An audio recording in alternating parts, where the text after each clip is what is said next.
Okay, what are we up to? A couple of general principles. One, get it out, express it. Two, integrate. And the big thing we don't do in our culture is integrate the lineal left brain with the right image brain. And integrate the image brain with the lineal left brain. And also integrate the emotional and felt physiological experience with the left brain and the right brain. So all of these things bring integrity by integration. It's good to remember there have been 10,000 cultures throughout human history. Every single culture has a story. Every single culture thinks that its story is the right one. And it can be useful to step out of that into a story that is good enough. Good enough for what? Good enough to communicate the experience of one human being to another or a group of human beings.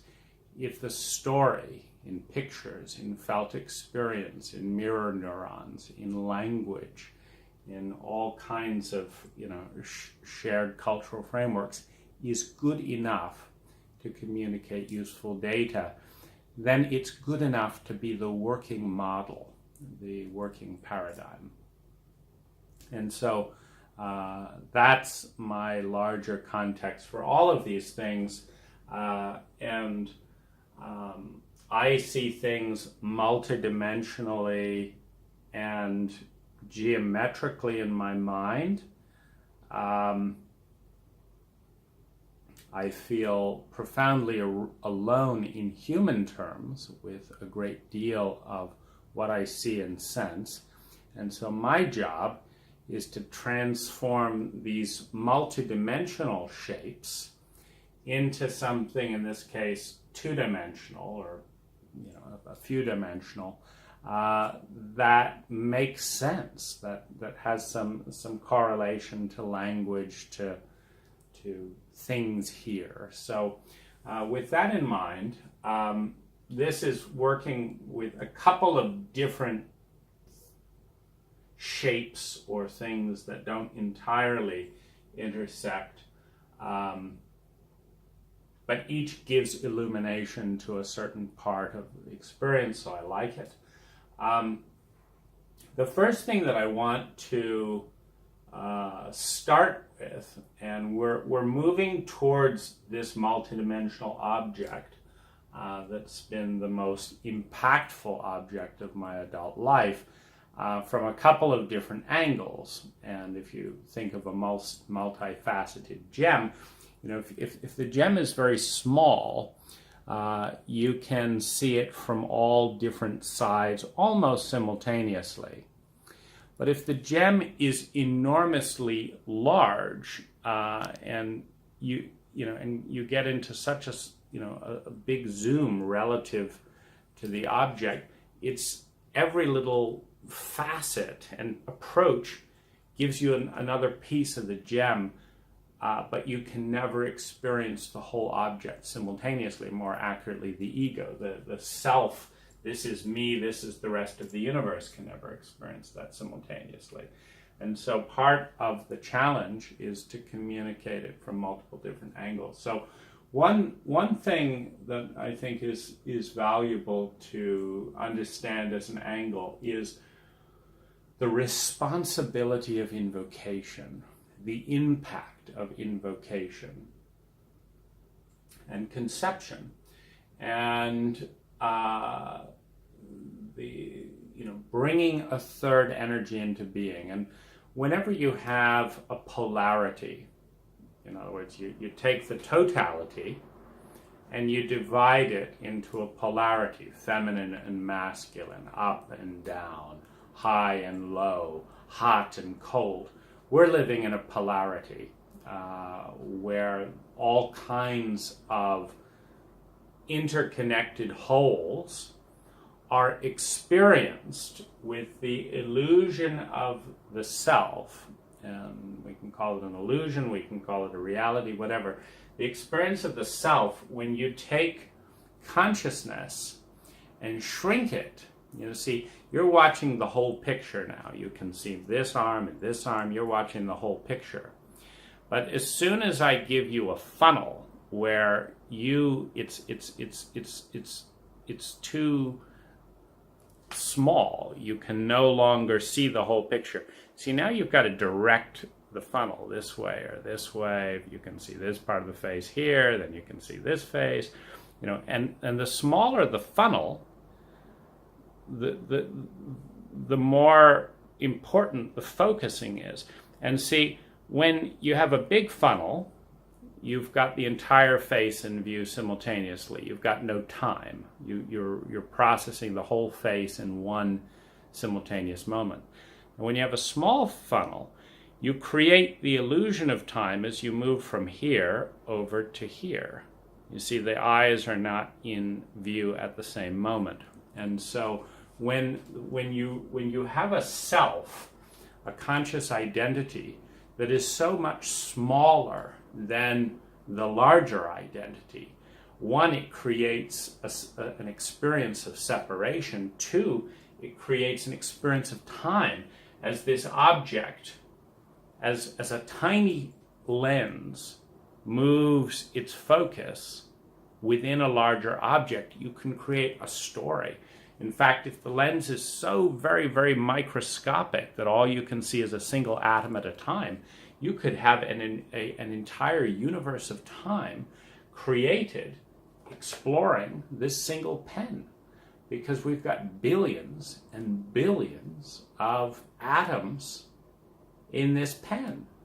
And so if you just move from 1 atom a second, with such a tiny lens, this is literally a universe. And so we're in this object, and this is a very vulnerable thing when a part of the human,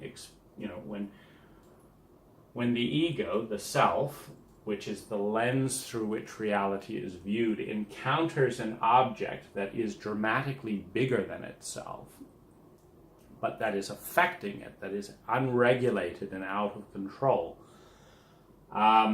It is a traumatic experience. This is the basis of the physiological phenomena of trauma: fight, flight, freeze. So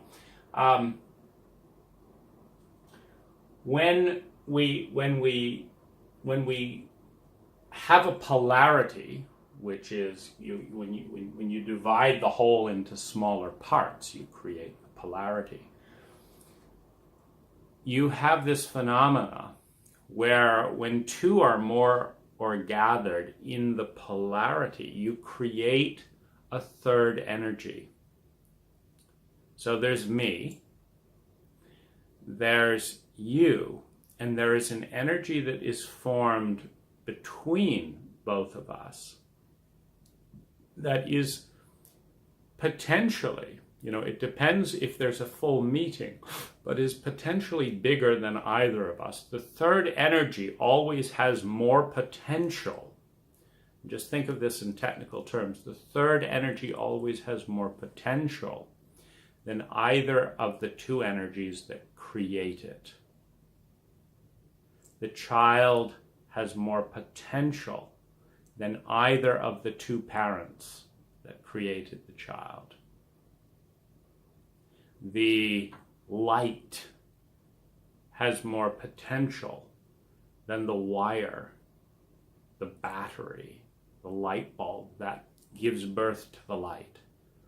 There is a synergy where the whole is greater than the sum of its part, where the third energy that's given birth to is greater in its potential than its constituent components. This is important to understand in technical terms because electricity is neutral. So you can understand something that gives rise to a high voltage electrical charge. The key question in its safety and in our lingo is it grounded? Is it grounded? Grounded in what? Is it grounded? an electrical charge can start a fire. It can kill, in our country, juvenile delinquents. It can, in the electric chair. It can kill animals. It can electrocute fish. It can do a wide range of things. It can power the telephone. And the telephone can be used for a wide range of things, from our government spying on, gathering surveillance data and all that, to sharing the grief with a loved one. So when you have two constituent energies that give rise to a third energy, the third energy is more potent, more powerful than either one combined, and it is neutral, like electricity, like children, like food, like anything else. It is neutral. It is a neutral force. The question then becomes, is that neutral force that is greater going to be used for the betterment or the destruction? Because it's going to be one or the other. When you create an enormous surge of electricity, an enormous electrical charge, it is going to be highly destructive or highly constructive, because it's neutral, but the charge determines the intensity. So, for example, if you raise 1,000,000 volts, it's going to have more positive or negative charge and potential than if you raise 1 volt. 1 volt, you stick it in your finger, it gives you a little shock and it's gone. That's its negative potential. 1 volt, if you put it into a little flashlight in an emergency situation, can save someone's life. So there is a profound responsibility in the conception and invocation of a third energy. And I love the Harry Potter movies. I like fiction in general, because while our culture is snooty in its male chauvinism about imagination, imagination is one of the most powerful attributes on the planet. Every single thing, including this phone, including language, is a product of imagination. So imagination is a pinnacle of dynamic possibility. It is perhaps the most potent force on the planet today in its potential to destroy the planet, to grow the planet, to heal the planet, to destroy humanity, to grow humanity, to heal humanity. Imagination is a potent force. And so when we look to fiction, we should consider that it can be more potent because it's directly coming through imagination than nonfiction can be. It's, of course, a neutral force. You can just create little comic cartoons about nothing, and you can design theories that change the universe, such as Einstein's dream, E equals mc squared. So your imagination is potent.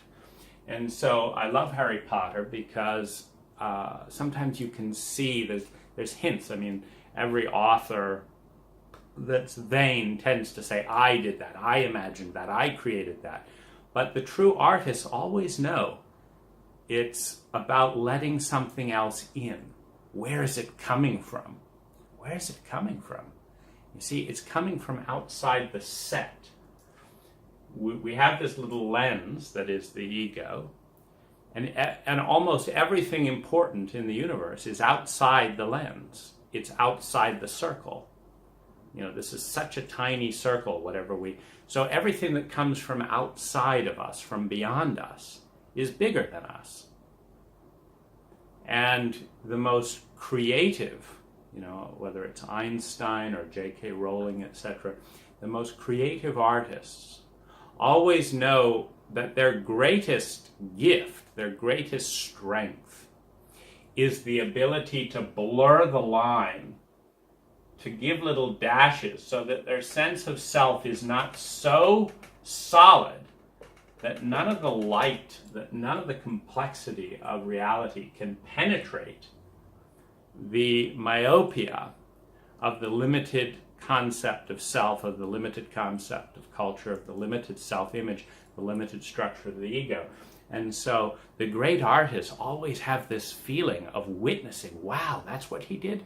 Isn't this what happened? You know, and it's an amazing process of the ego becoming aware of the energy fields and the stories that are outside the ego that are flowing through the cracks of humility created by feminine presence. Feminine presence, the open and blessing of space. I'm going to hold a space for something bigger than me to come through. With that little bow to the beauty of the mythology of things such as Harry Potter. One of the interesting things in the myth, tying in with this third consciousness and energy, is the sense of the two protagonists. There's Harry Potter and there's Lord Voldemort, and there's something that connects them. But if we look at this story of understanding ecological thinking, that everything within the circle of self flowed in from outside the self. I can say this is my body, but this is not my body. This is your air. This is Sarah's food from her garden. This is Mark in Australia's rice paddy. You know, this is not my body. This is a conglomeration of energy from outside of the set of self. This is food from all around the world, air from all around the world, water from all around the world, ideas from all around the world, ideas throughout time, emotions produced by those ideas, genetics produced by my parents, produced by this. This is absolutely everything but me. And so if we understand that in our own cultural myopia, we have this very limited sense of self, and this is me and that's not me, we also understand that, you know, everything beautiful comes in through the ecology. And so much of it has to do with the environment. And in the Harry Potter narrative, you have the essential essence. You know, it's all interconnected. But you have one boy that's brought into the world by an abused mother in the vanity and snobbery of the racism of blood wizards, the racism of blood wizards, and the chauvinism of women serving the men. If you remember Voldemort's mother and her story and the family background. And you have her being beaten, bullied, humiliated by the father and the son. And you have her falling in love, giving birth to a third energy with a muggle, you know, with a man on the outside, who scorns that love, who finds her disgusting. This is a narrative of how do you create light into Voldemort, into this energy that is bigger than either parent, but that has a very destructive potential. It's potent and it's destructive. How does a community, how does an ecology, how does a culture, how does a mythology give birth to the energy that in that narrative epitomizes the destructivity of the whole theme? So we have chauvinism, we have racism, dual racism, you know, her father and son, brother hating the muggle she loves as inferior, the muggle hating her as too ugly and too weird. So we have the loathing of the weird. the loathing of the unusual, the disdain, the dual, racism. There's all kinds of disgust, jealousy, etc. in the mother. But she uses magic. She uses magic. She uses a spell, a glamoury, to seduce the Muggle and give birth to Voldemort.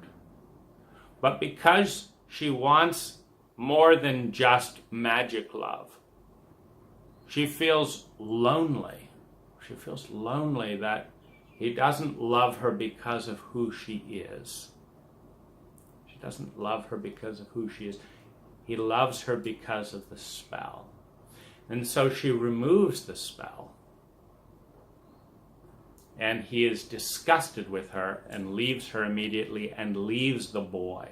He leaves the third energy he unknowingly gave birth to in disgust. And so Voldemort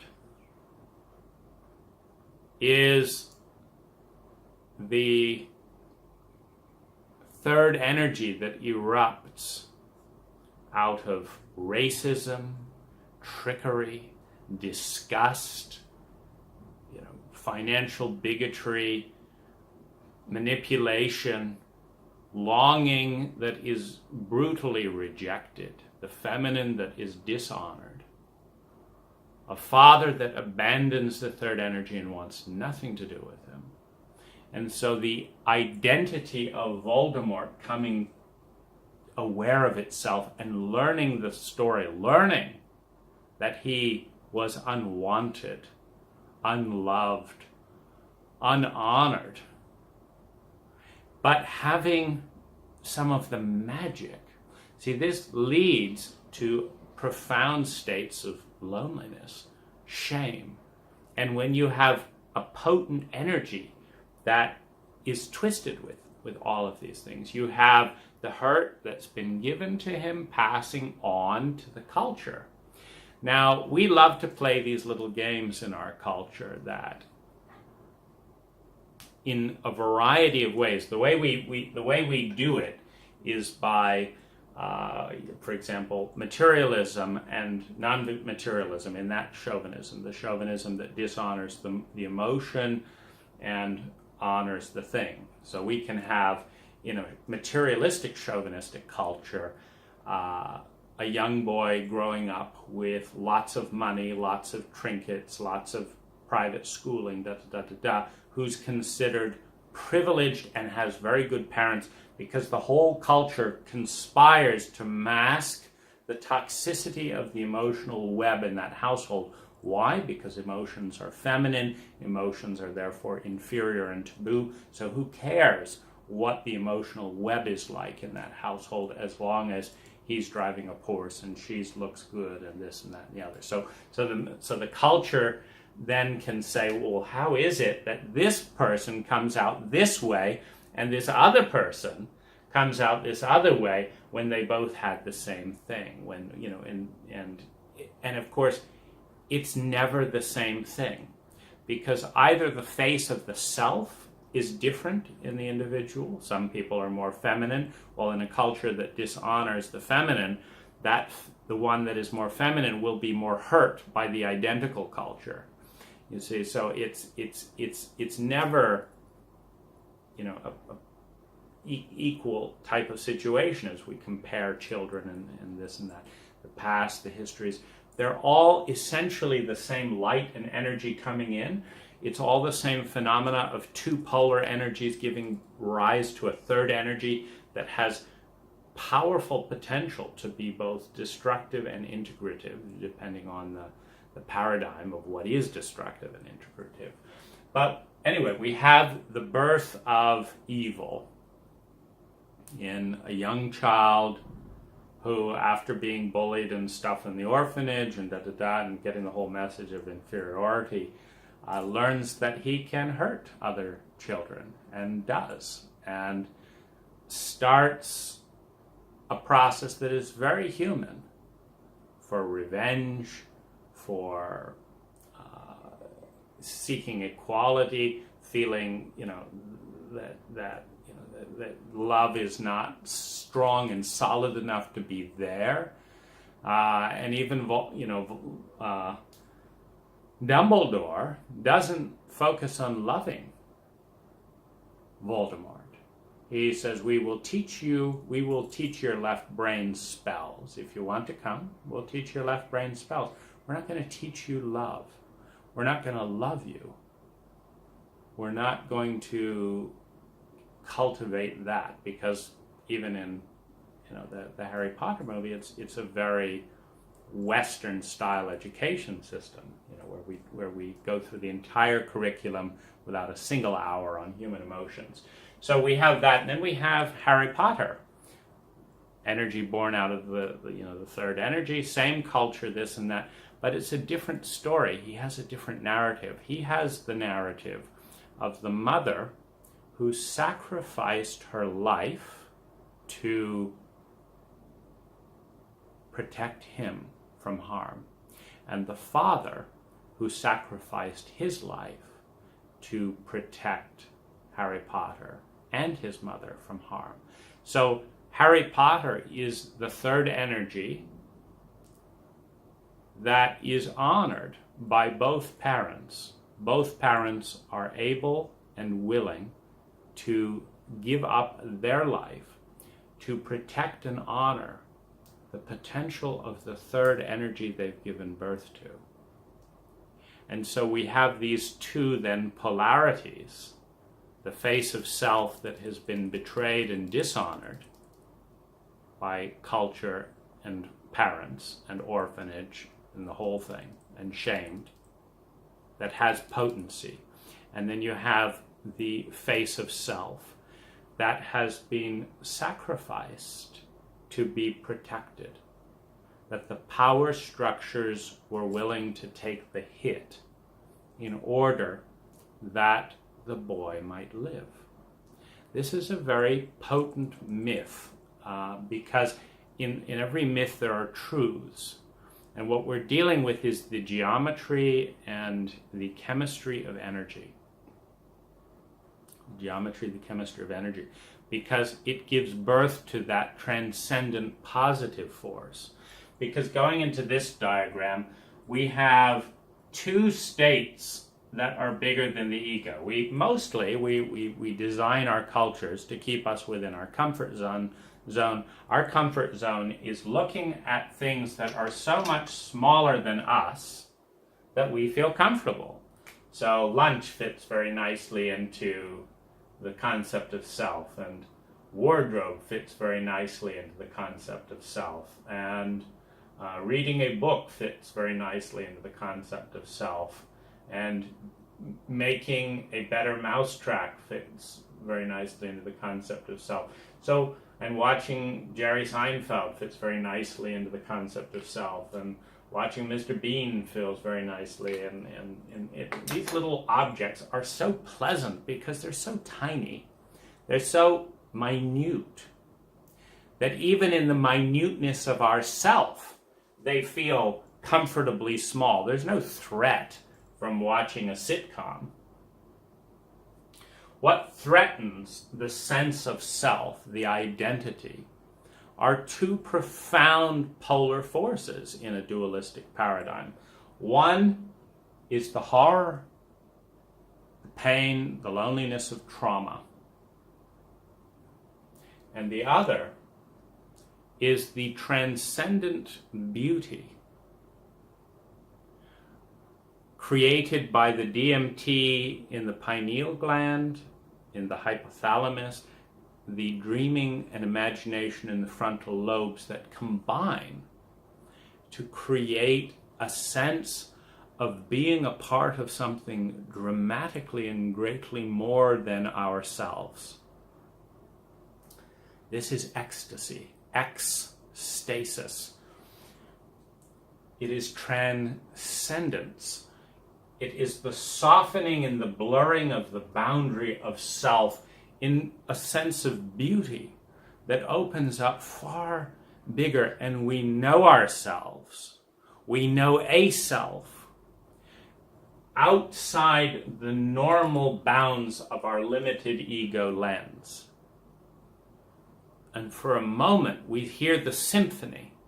We hear the symphony and not just the monotonous droning of one violin. And it is magnificent. It is filled with wonder.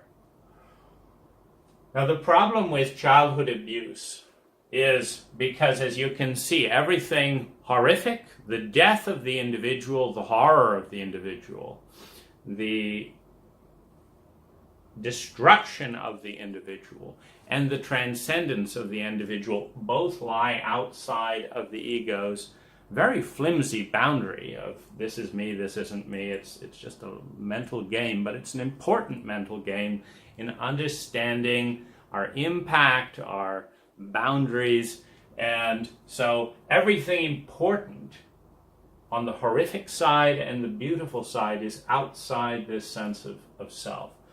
Now, here's the problem with childhood trauma and PTSD, and it is a horrific problem. Violence, beating a child, does demand that the consciousness dissociates with the body. It is so horrific that as I go back, decades later with, it doesn't matter how many violent movies I've watched, this and that and the other. It doesn't matter how many dogs I've seen being beaten in this world, the whole shebang of lies, deceit, the whole thing. When I go back to a 5-year-old boy, a 4-year-old boy, a 6-year-old boy, I cannot be in my body and wait for my father to hit me. It's too fucking painful. And so there is a dissociation outside the sense of ego, a partition for the horror and the pain of every violation, every lie, every betrayal, every mind-numbing horror of growing up in an addictive household with 2 regressed parents with PTSD. And I want to emphasize that you haven't seen anything yet. I mean, I can't go back and be with that boy. So he's left alone. Not all of me. I can go back with the boys that aren't in that amount of pain. I've done more than 2,000 hours of inner child work. But I can't go to that boy. The pain is too big. It's outside. It's like blurring the lens and flooding. There's nothing. And I don't want to be lost alone in that amount of horror and pain. There's no time when you're in a pain that big. And there's no boundary. When you're completely flooded, when the ego is filled with something much bigger than itself and just lost there. This is the horror of growing up in our culture as a violated, humiliated, shamed, and abused child. Now we're dealing with a statistic of more than 60% of our children being in this continuum range. 1 in 7 Americans is addicted to a substance. 1 in 7 is addicted to a substance. Alcohol, drugs, whatever. Every single addiction is born from childhood trauma. There's no correlation of people who are chronically and destructively addicted who did not have childhood trauma. Every addict traumatizes their child and maybe other people as well. We have 1 in 3 people in America experiencing domestic violence. So of couples living together, 1 in 3 will experience incidents of domestic violence. Then we have the whole, we have a long list that basically means that every one of us is deeply touched, deeply affected by these pain patterns. Now, here's the problem. When pre-language and as you're first beginning to form your identity, you are regularly forced out of your body in a dissociated state into horror you cannot cope with, that you must either forget, internalize to get a sense of control where you start abusing yourself and hurting others. One of my first memories is hurting my younger sister. I don't understand where, I remember the feeling. What am I doing? It's like one of my first senses of self. I'm hurting my sister. Where did this come from? You see, when the self is also like a cup, and if you pour a little vial of water into the cup, you have a sense of there is water in this cup. There is a differentiation between the pain that is pouring in from this vial, and it's like, okay, I am in 30% pain.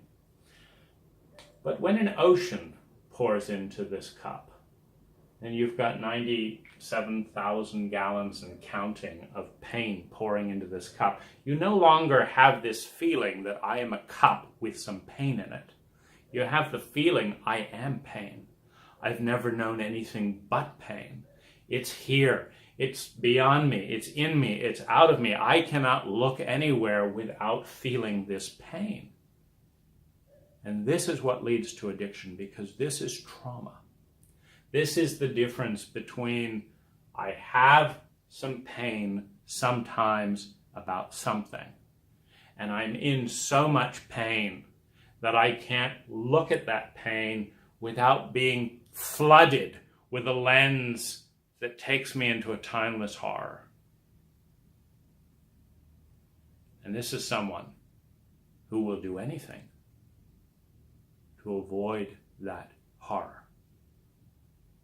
Now, in a sociopathic country like ours, we do this to our young boys and young girls all the time. As soon as they give back some of the tremendous amount of hatred directed at them from a culture that enables parents of all mental emotional conditions, of all addiction conditions, to have children, that empowers two polarities to give birth to something that is potentially more damaging and potentially more beautiful than them. When we do this for political reasons, it is a sellout. For political reasons. The kids can't vote. The parents can. When we do this, we take a section of our children and we give them a horror they are absolutely guaranteed to be incapable of dealing with. And then we give them structures that absolutely guarantee that this will not be repaired. When I talked to my teachers about any of this, they were scared and abandoned me. Because, again, political reasons. The parent has the power. The parent pays the private school bill. The child does not. So there is a systematic betrayal of the child to protect the face, the public image of the parent. There is a systematic betrayal of the child to protect the freedom to harm a child, which is guaranteed, by the way. Both my parents have varying degrees of PTSD, very obvious reasons. Both their parents were highly abusive. And if my parents produced 3 out of 5 children in suicidal states, and my parents abuse us a third less than their parents abuse them, they're obviously not fit to be parents. I'm not fit to be a parent. But I can go out and have a child anytime I want, and I will be congratulated by the stupidity of a culture that does not understand what it's doing when it creates Voldemorts that have nothing to do with the innate potential of that consciousness and has everything to do with the forces that are lined up to shape and predisposition, probability fields. They're essential to understand. Because you can go to one of those couples, the 1 in 3 that are participating in what we call domestic violence. In fact, I don't know of a single family that I've spent time with that doesn't have domestic violence if you understand what violation of a whole variety of different fields and energies, etc. are. Let's say it's threatening someone with a knife, threatening to kill them, beating them, hitting them, shouting at them, at a certain level of abuse and betrayal, we're willing to call it, domestic violence. We're still not willing to do anything about it. But, so the 1 in 3 that qualifies in our country of domestic violence, of the little we're reported, we are a nation that just a few decades ago, the psychological journals on incest claimed, authoritatively by Western white bearded men, that 1 in 4 million girls in America were incest survivors, and that it was beneficial overall for the girl's health because she would learn about affection with the male, species and da-da-da-da-da. So you have the leading psychological journals just a few decades ago in massive denial, written by people who quite probably molested their daughters. It's often trauma that triggers this level of interest in psychology because you cannot escape. When you are thrust outside the sense of self on a regular basis by an abuser, you become intimately fascinated and aware of boundaries that are being violated every day. It is often the most abused, traumatized people that become psychotherapists, psychologists, etc. for that reason. Because we're a chauvinistic culture that doesn't care about emotions. So someone who can get by avoiding emotions is going to do it in this culture. It's the person that's flooded with nightly horror that can't escape, that says, gosh, I want to know what's going on here. They become a psychologist. So we protect our abusers very nicely in our culture. So we have this phenomena where in childhood, the first sense of dissolving the self is into horror and trauma. Now this creates an absolute terror of letting down the barrier of the porousness of the self. Because particularly when it develops into PTSD symptoms, the child is triggerable, meaning a random stranger can knock the individual out of the sense of secure identity and into one of these horror moments. And the random individual doesn't need to know what's going on.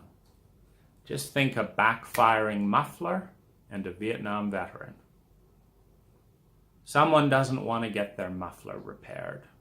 Someone doesn't have the money to get their muffler repaired. Someone has the money, but they're spending it on booze and drugs to numb the trauma that bothers them a lot more than their muffler. So the muffler is not repaired. The car backfires. A veteran whose whole identity, whose whole survival is based on one thing: are you in complete and utter control? Because if you cannot maintain that illusion, you collapse into helplessness. If you collapse into helplessness, you're mown down by an enemy landmine, and you can't cope. So Mr. Macho there that needs to feel in control hears the backfiring muffler. And suddenly they don't see the road. They see burning men and women in Vietnam. They see children playing that they ran over with their Humvee because their commander said they could be carrying a bomb. They see the faces of those 6-year-old girls, those pregnant mothers that were brutally shoved aside in what Madeleine Albright names a reasonable price to pay for the 200,000 or more innocent Iraqis. Those are just the innocent ones. And we've asked our boy to mow that woman down, to keep our casualties low. When that backfiring muffler goes off back home, he has no control of the grief that he is too ashamed to feel, that he will be shamed for feeling. And he's left in complete and utter helplessness, loneliness, and despair as the sassy kids we raise race off without a second thought. And the veteran realizes that what nearly cost him his life, what just cost him his self-esteem, which cost him the most horrific memory he would do anything to forget, was created by a stranger who could care less, who is on his way, and he does not know when the second attack will hit. He doesn't know when the party popper at Christmas is going to have him strangling his 6-year-old boy. And this country doesn't want to know. We are masters of denial. And these are the kinds of environments which, if we learn anything from our mythologies, our dreams, our myths, our fantasies, are there as archetypal blessings. The more we drift towards the context that creates a Voldemort, the more Voldemorts we have. Mow those children down once a week in school. There's nothing wrong with that consciousness. There's something very wrong with the trauma protocol that creates it. And it's essential that we take the shame off of the child and put it where it belongs. The shame that you and I would rather buy an iPad for $1,000 that's a little cooler than give $1,000 towards those kids. That is the shame. It is not those boys.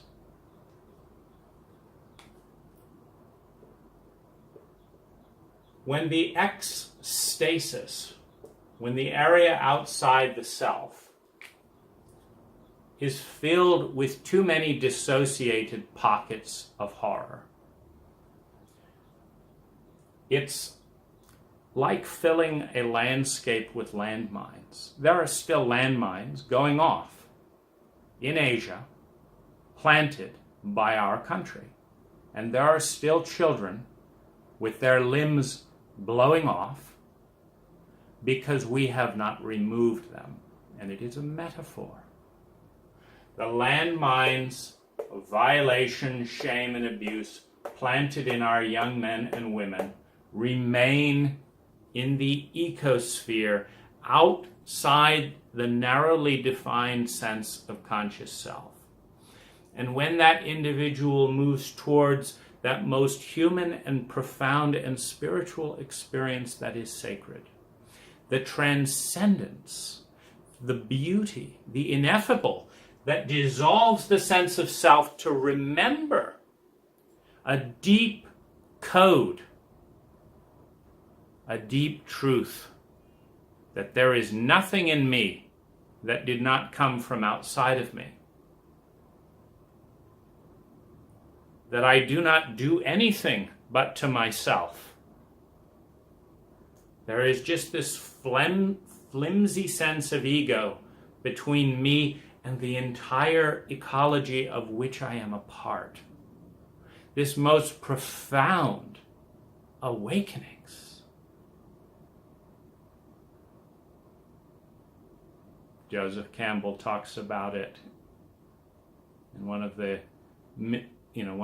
biographies of our murdered and betrayed natives, our American Indians. And he said, when the Indian was initiated and was writing, he said, I see. I stand at the center of the universe, that this place where I sit is the place from which the entire universe radiates. This is the center. And then that next step, which so many of us cannot get to, when we are so safely and carefully contained in this limited sense of ego, out of the terror that's been planted by our culture and our parents of what lies out there. I grew up listening to my father reading the Old Testament. He loved to pretend to be God. A commanding voice to this terrified infant, talking about God testing his son. Will he cut his son in half or not? Will this rageful God send these people out in the desert for another 40 years? I mean, who the fuck are we talking about? To pollute the spiritual ozone layer of that ego with this kind of drivel, which is subhuman. I mean, there's plenty of sickness here on earth, but do we really have many human beings who will burn people in a lake of fire for eternity because they didn't do what they were told? We have psychopaths that'll do it for a few minutes. I'll stick cigarette butts in my kids' feet. Isn't that fun? I'll pour some beer. I'll put the dog's penis in this little girl. Isn't that cute? So my addicted and dissociated buddies can guffaw. We don't have people as sick as an Old Testament God. So let's pollute the mind with this bullshit. When you flood the transcendent landscape with this kind of horror, the horror of dissociated pain, the horror of dissociated loneliness, the horror of denial, the horror of violence, the horror of the Old Testament, and then you have this semi-transcendent experience, it's very hard to do what this Indian does next. He's just seen that he and the mountaintop he's done his initiation in is at the center of the universe. He's just seen that. And he takes the next leap. And he says, every mountaintop is the center of the universe. Every human being is at the center of all that is.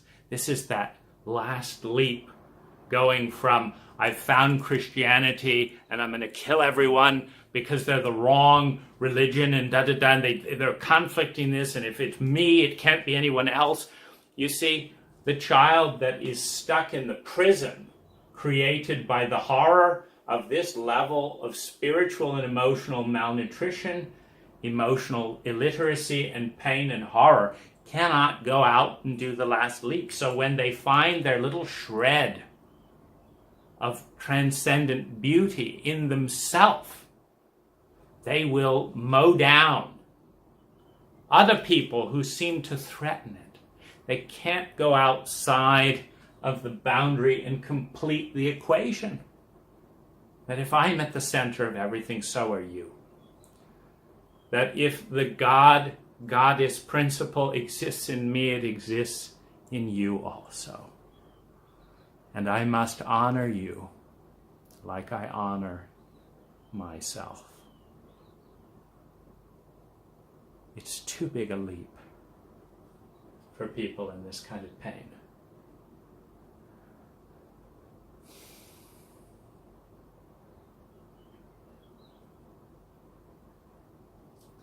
And we all suffer the indignity and the grief of being punished by this confinement that is so isolating. We have never been alone.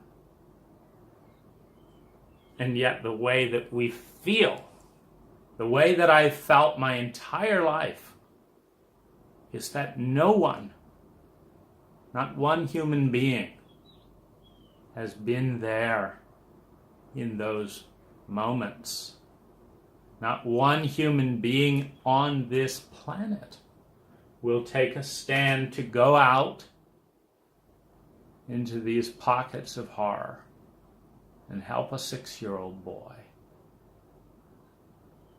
feel that someone would give their life to protect him from that harm. He doesn't know that. He's never known that. And he's in terror. Now, psychedelics are a very important tool when we are a culture in this level of sociopathic state. Because they blow open the doors beyond the self, which creates a very vulnerable, it is profoundly vulnerable for a trauma survivor to blow open the doors. Because they're now out in that landscape beyond self for the first time. They're out of control. The substance is in control. They have horrors that they do not know they don't know. They have horrors that were life-threatening as a 2-year-old that they do not realize are no longer life-threatening. So they create new trauma to encounter.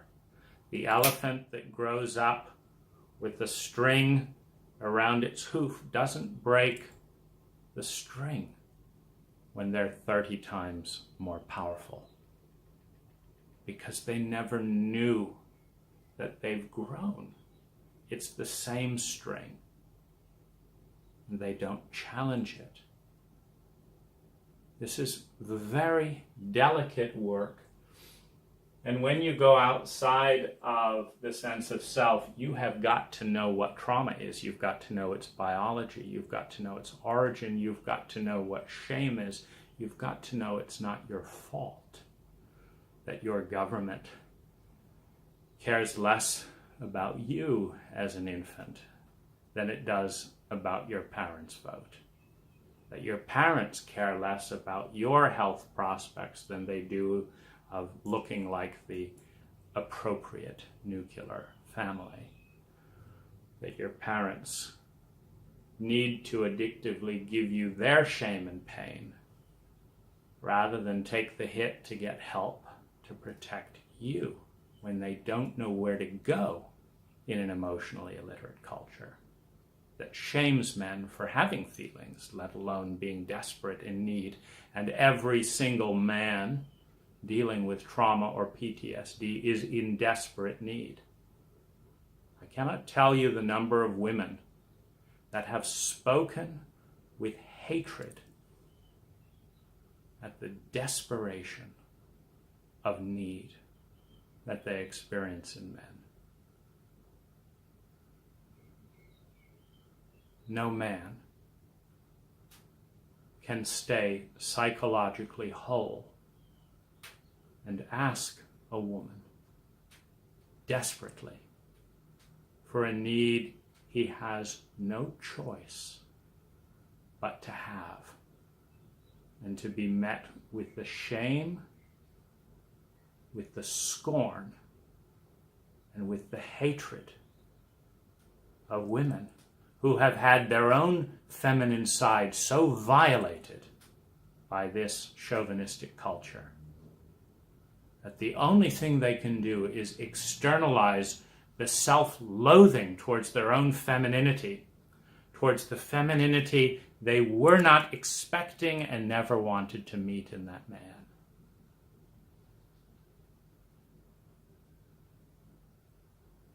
When we shame the feminine energy in men and women, we create violence. We create evil. Not because electricity is good or bad, or innately predisposed. If anything, it is profoundly remarkable, isn't it? I met both my grandparents on both sides. And grandparents are typically more healthy than the parents towards the young boy. They usually abuse their child, and then they're nice to the grandchild. As a statistic, you would expect the grandparents to be much nicer to me than they were to their children. They were horrific. My grandfather had whacked me over the head within, I think, 10 minutes of getting into his house. So what the fuck was my father supposed to do in a culture that told him to have children and had no place for him to ask for help? What is a regressed 6-year-old boy with PTSD going to do to protect his son from the forces that have been internalized and are in a complete willful blind spot by the entire culture? Is going to do exactly what he did, pass on the PTSD to his son, to his children.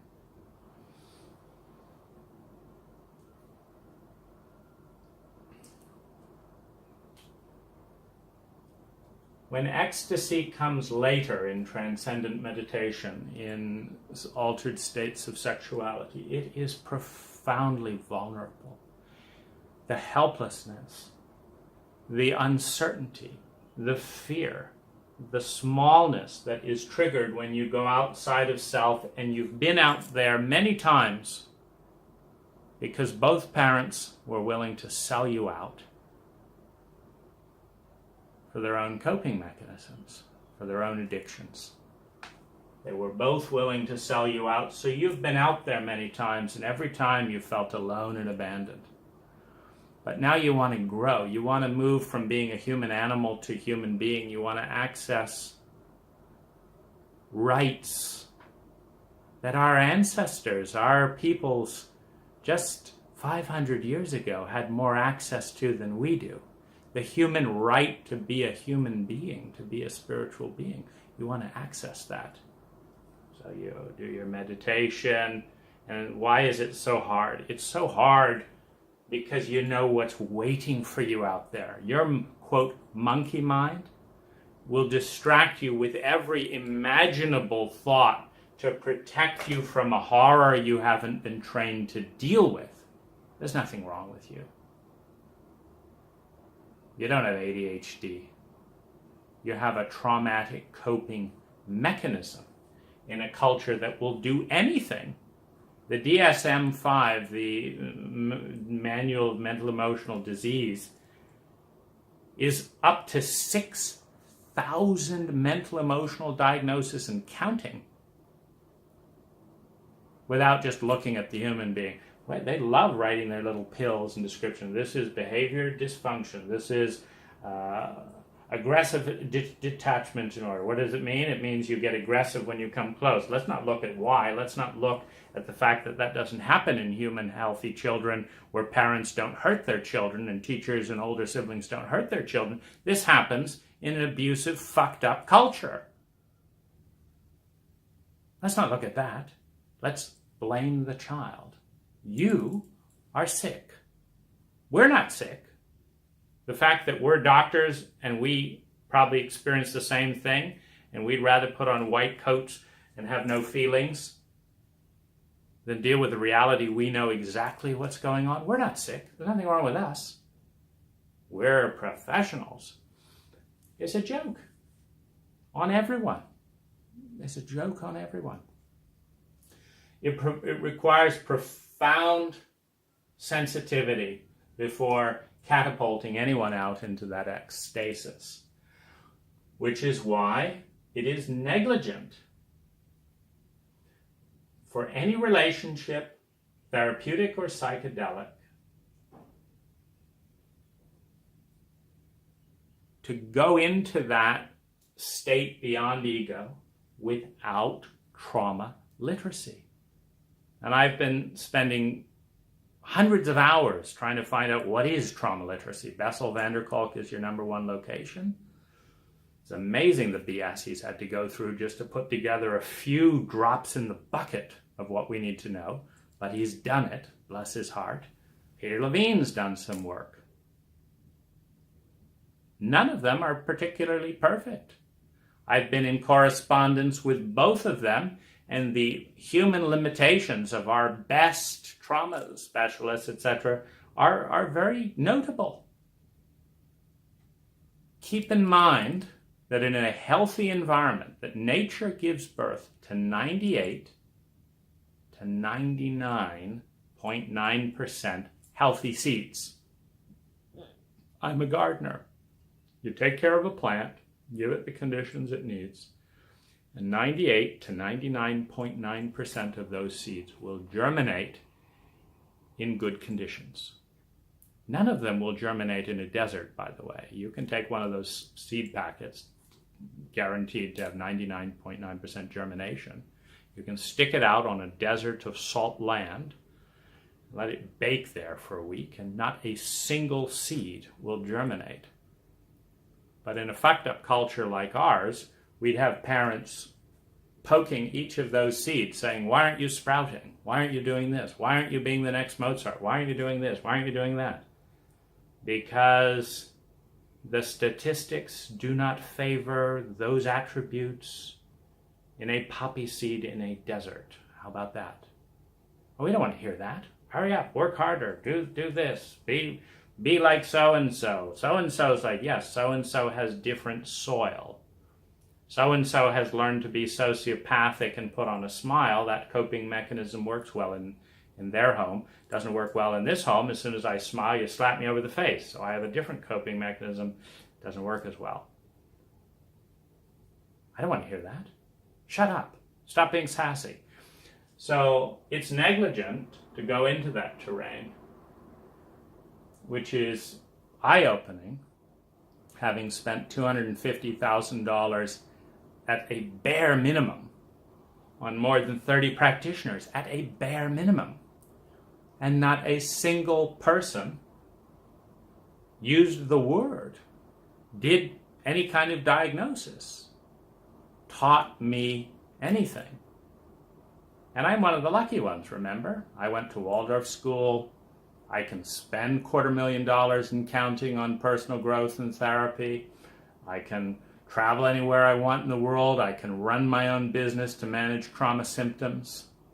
I can eat all organic food. I can be a vegetarian. I can do yoga since I was 14 years old.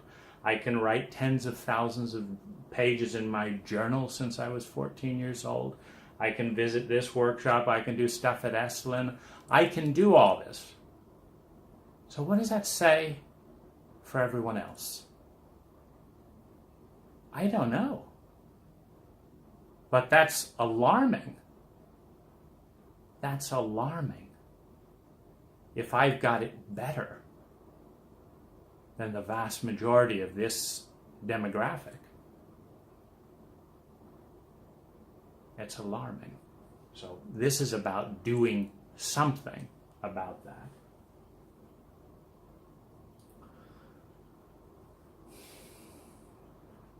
This object with the high facilitators has been the first moment where I found myself absolutely at war with myself and trapped, and just literally unsure where I would end up. Am I going to end up being one of those high school shooters that mows people down? Am I going to learn about this and become a psychotherapist? Am I going to die of chronic fatigue and adrenal collapse? Am I going to end up penniless on the street without a single fucking person wanting to hear or learn anything? What is going to be the end of this? I have no idea. And that's the problem when you get flooded with something like this. You can't find yourself because energy is much bigger than you, in this case being the shame and the denial patterns of the facilitators, the culture, and the community coming towards me felt bigger than I could process after Peter Sandhill pushed me into this situation by literally fighting with his client and patient to triple the psychedelic dose that the patient was comfortable with, and then pushing twice to add MDMA on it, and then pushing in a whole variety of things that turned that profound vulnerability into my enemy, when his role was to turn it into my awakening. And so this is just one of many bits of archaeology in the landmines of the psyche, in those stratas, in those moments of time, as I unearth the wreckage and find out what went on. So that regardless of how much denial and commitment to not listening, not a single facilitator has invited me to any of their meetings, etc., that it's going to be known somehow by putting it out on video. Now, I can't find anyone to listen to me today. I don't know a single person who has the inclination, the priority, the intelligence, the tracking ability, the time to listen to this today. And that's the gift of this camera, because you are listening tomorrow, maybe 10 years from now. And it's as valid as it ever was, because this is not personal. When I understand this, I want us to have the ability, for anyone that really wants to know, other than to tisk and pretend they have nothing to do with it, how boys are shooting up schools. What are the conditions that create a Voldemort, and what are the conditions that create a Harry Potter? And the key is abandonment, shame, and betrayal of the energy invoked on the one hand, and the willingness, if necessary, to give one's life to protect the innocence and the beauty, the probability field and the potential of that third energy. Be it a noble cause that you work your ass off and wear your body down to bring that noble cause into the world. Be it a goal that you sacrifice some of your payoff, some of your shame, some of your rage, so that you can have the light-heartedness to achieve the goal. Be it a child, that you give up the self-absorbed cultural programming you've been projecting and had hammered into you, to follow the thread of innocence in that child and take a stand for them in a culture that will mow them down emotionally in a heartbeat for a Gucci purse or a Rolex watch, if given the choice. For a few votes, if given the choice.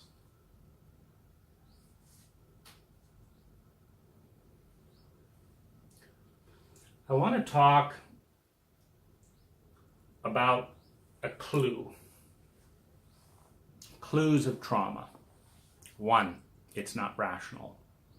If you're dealing with something that's not rational, it is probably in the domain of trauma. Because trauma and ecstasy are the two things that are bigger than the self.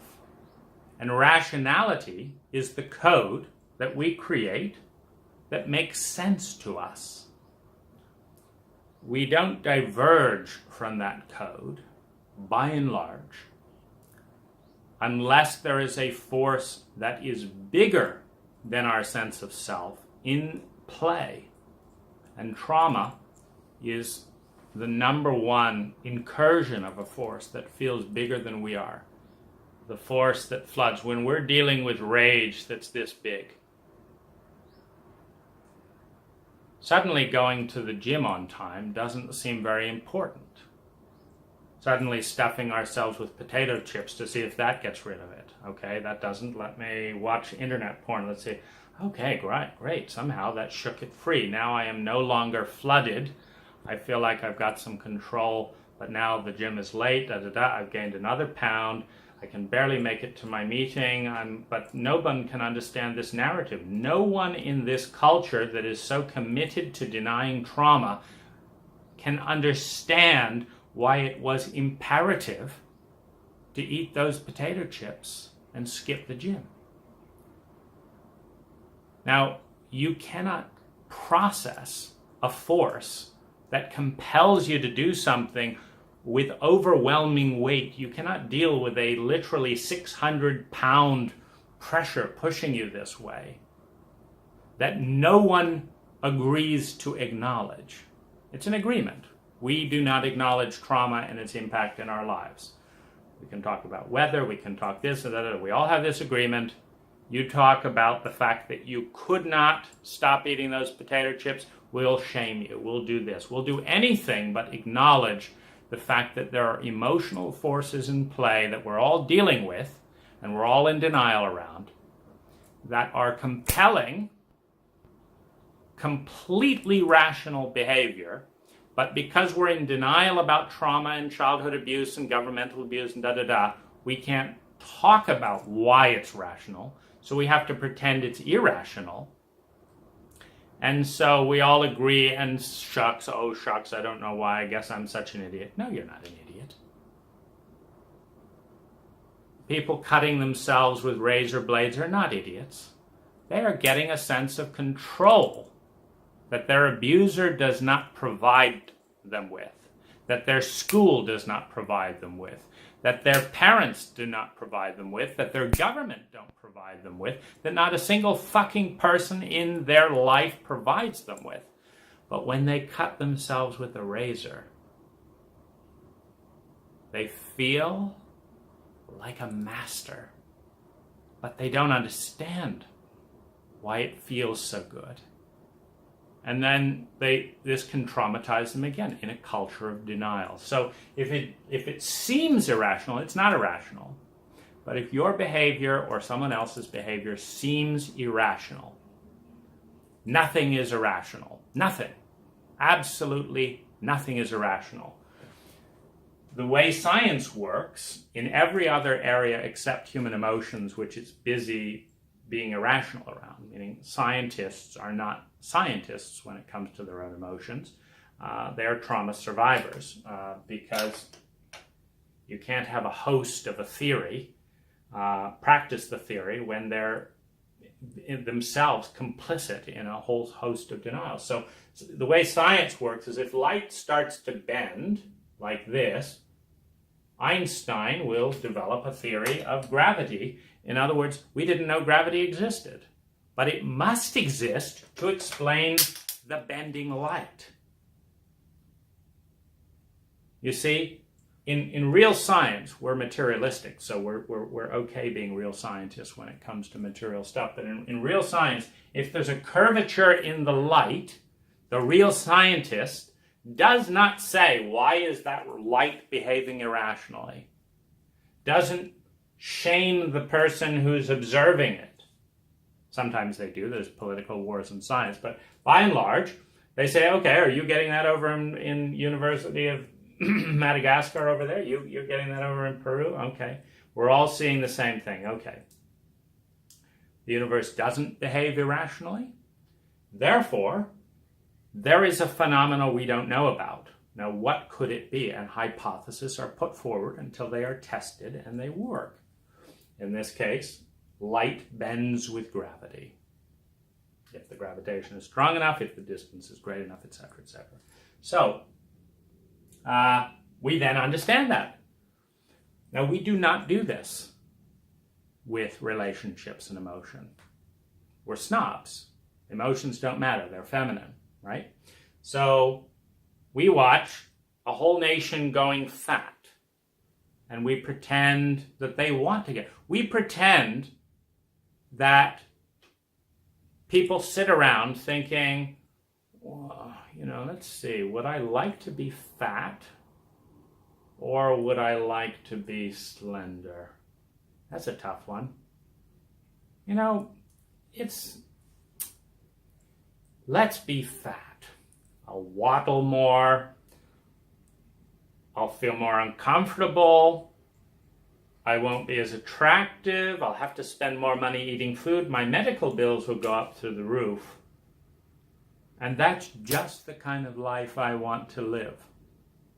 I think, on the whole, considering all the options, I'm going to be fat. Because I'm at choice. And that's just what feels right. No, it's a joke. What do we do about it? What do we do when we watch generation after generation becoming obese?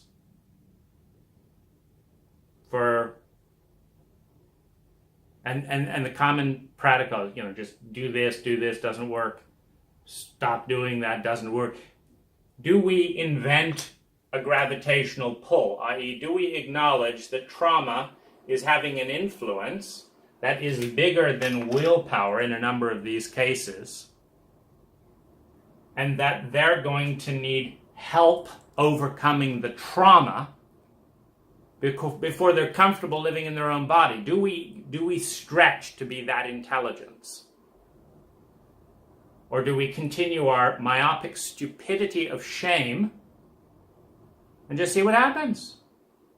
Because if we did that, if we just continued asking light, hey, why are you curving over there? Come on, let's motivate you to do this and do this, If we just did that, we would be back where we were in the superstitious dark ages of the Catholic Church, knowing absolutely nothing about science, in our little box, terrified of anyone else coming in, willing to massacre and kill all the savages that know things that we don't know, because they threaten our little box. That is a traumatized culture inducing other cultures into trauma because it doesn't know how to heal itself, and calling that evolution. It's not advancement.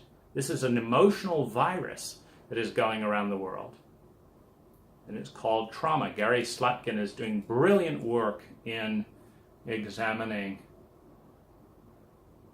the epidemic of violence as an epidemic, because it follows the rules of contagious epidemics much more closely than it follows moral or practical or rational rules. So when are we going to get scientific about the science of emotions? When we stop being chauvinistic about the feminine and actually admit the most obvious thing in the world to anyone but a male chauvinistic idiot, whether they be male or female, which is that there is not a single emotion that has ever not produced biological, mental, physiological response, and that there is not ever in the history of humankind been an action taken by anyone, chauvinist, pig, or otherwise, that was not motivated by an emotion. So this thing that's so unimportant that we're not going to spend a single hour in high school learning about it, has motivated the actions of the chauvinist idiots who design a high school curriculum that think, let's raise young people, again, because we've always done it before and we're such an enlightened history of people, let's raise a whole new generation of people that know absolutely nothing about jealousy, about rage, about what creates violence, about injustice, about authenticity, about love. What is love? What are the different kinds of love? There's 400 words for snow. 400 words for snow. Why? Because it's connected to survival. The Eskimos depended on snow to survive. So for a human animal, you want 400 words for snow. But for a spiritual and human being, you need 400 words to express the infinite flavors of love. Not one. When are we going to do that? You see, our politicians, our school, etc., are motivated by the same shames and all that prevent them from studying shame. Male chauvinism says that everything feminine is worth less than everything masculine. So as soon as someone says, hey, why don't we value the feminine? I think we should study emotions. Makes sense? See, we don't make sense. What happens is panic goes on. I do not want to be viewed as one of those namby-pamby, needy, this and that and the other. I don't want to be one of those. I don't want to be too emotional. I want nothing to do with the feminine because this culture crucifies it. I don't want to be hurt. I don't want to be shamed. So I'll say, nah, that's one of those namby-pamby feminine. Let's get rid of this guy. He's clearly not a real man. Let's go back to the good old tradition. We don't need feelings. Boys and girls have been making it into hellish lives for thousands of years without studying their feelings. What do we need to give them any hope for now? We'll continue the same traditional way in this. Yes, that's what. Yes. What's motivating that stupidity? Is it rationality? Of course not. Feelings are motivating that stupidity. What? Fear, shame, laziness. I'm going to have to think if I change something. I might get criticized if I change something. If I do it the same as everyone else, I just fly under the radar like another idiotic copycat. Well, I'd rather be one of those than one of those people having angry people say, you didn't do that politically correctly. I don't want that. So it is out of emotion that we systematically, culturally sustain our chauvinistic boycott of emotional literacy. Well, what can you do when people's emotions are turned against them because everyone's going to attack them for doing something intelligent? It's kind of a courageous and gutsy thing to actually state the feminine. I know this as a contractor because the more feminine I am with my clients, the less they respect me, the less they value me. I literally watch my income go down 30% when I'm feminine and emotional with clients. It's that simple. Right? In America, you want to earn 30% less money and be viewed as 30% less important. Just be emotional. If you want to earn 30% more, be professional, put on the pose of, the masculine, this and that, the other, be very rational, pretend that emotions don't matter, patronize the emotions of your clients. They'll think you're very important. Oh, very, very important. Oh, we have an important man in our house. Oh, we have to pay you more money. And they do. They just throw the money at me. It's disgusting. It's stupid. But that's what you have to do in a stupid and disgusting culture. My favorite game is I save up a bunch of money being masculine, and then I confuse my clients by being feminine. New ones, of course, so I think and they're like, gee, your website looks so professional and all that, you're talking about feelings, you're interested in our child, you want to talk to us about the sensitivity of our daughter. This isn't a very contracty thing. No, it's a human thing. She's a sensitive. You probably don't know that in an illiterate culture. How about reading this book? It's going to change your life more than a fucking landscape. Well, this isn't a very professional way of being. We are going to hire a jockey professional who shows up in a big four-wheel drive truck that they don't need driving down highways, but we all know that that's the real salt of the earth. And we're going to hire one of those. Go off. Throw your money at those idiots. You want to lose money? Be feminine in this culture. It's disgusting. What are you going to do? You got to play with it in a certain way. You got to have some humor about it. So anyway, I just sometimes I'll fire a customer because they complain about my femininity, and that's my favorite thing to do. I've been tired of being fired for being feminine my whole life, starting in childhood and all that. How about firing people because they don't honor femininity? That's the biggest reason I get rid of girlfriends. They won't cry. They won't go into the deeps. They won't honor my little boy. They will not be feminine. They won't be caught dead in that terrain in this culture because they've been hit with so much hostility. And I invite them into that terrain, and they say, "You're a weird man." I say, "Yep, in this culture I am, but is it really that weird to accept half of who you are?" Well, I don't know. I go down in girlfriends' eyes, in American girlfriends' eyes, for being feminine. It's like, thank heavens. I mean, I picked Thailand as the most feminine culture I could find. Denmark is the best in Europe. So Denmark, Thailand. Since no one in Thailand speaks any English, I sometimes go to the Philippines. Bring them over into Thailand. It's where can we find a place where your value goes up based on the depth and vulnerability of your emotions, based on your commitment and willingness to honor the feminine. Not women, the feminine. There are tons of bludgeoned into masculine women.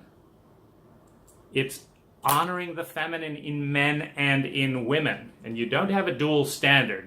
We shame the feminine in men and we love it in women. Honoring the feminine, man or woman, doesn't matter. Where it shows up until it comes back into balance. Because that's what medicine is, restoring grace through balance. Takes almost no energy at all to keep this perfectly balanced up. As soon as this is leaning at a 45-degree angle in an unbalanced culture where everyone's trying to be masculine, this takes a lot of weight to hold this thing up. And when this gets out to be tons and tons heavy, but a single person can hold multiple tons in the air if it's perfectly in balance. It's grace, elegance. It always comes from balance, the same point of health. So we don't teach anything about emotions. When we teach as much about emotions as we teach about thoughts, the masculine and feminine will be in balance in our culture. When the masculine and feminine is in balance in our culture, we will not be as stupid to pay people less for being feminine.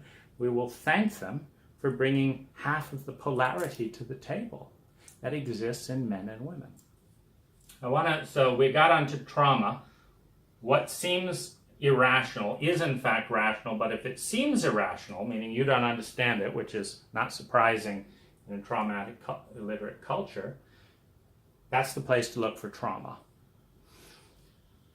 Now, I did this little drawing because I've been very aware of this, but one of the great challenges of this whole ordeal for me has been to take flooded states one after another that just take me into timeless horror, pain, grief, etc., that I cannot integrate, cannot process, just cannot get out of bed, in adrenal collapse, and reduce it to an object like this, which I feel bigger than the object. And the way you do it is these horrific states of trauma are bigger than the ego, But language is smaller than the ego. Language is a fiction created by the ego. There's been 10,000 languages. Different truths come into focus in different languages. We use this language. It's a fiction, but we create diagrams and language. The diagram and the words are smaller than the ego. And so if you relate to the state through the tool of language and drawings, you've now done what the Greeks did with Medusa when they used the mirror, you know, in the journey to slay the head of Medusa, to slay the head of trauma. You had to look at it through a mirror, or you were turned to stone. You had to, or you were turned to stone. Which brings me back to the next clue that you're dealing with trauma. Turn to stone. Freezing. Fight, flight, freeze. When you are ejected into a state that is bigger than your ego can process, you regress into the reptilian brain, billions of years of evolution going back to the reptilian brain of instinct, fight, flight, freeze, what kept crocodiles alive. And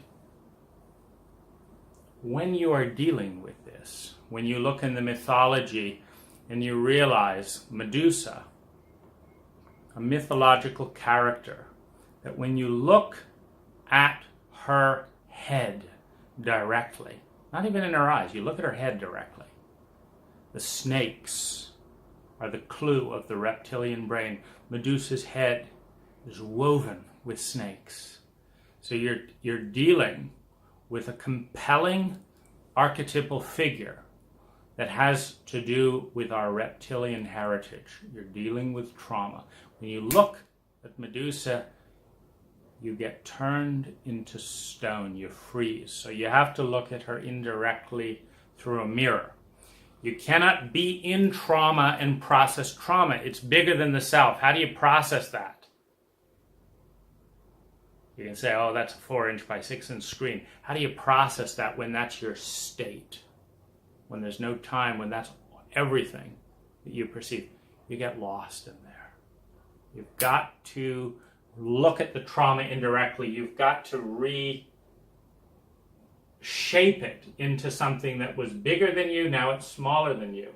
And I created this because it's a simple way of communicating an experience I had with Peter Sandhill following the psychedelic experience that I call the wedge of misery and hopelessness. And this leads directly into the contract of pain and shame, the contract of trauma with the abuser.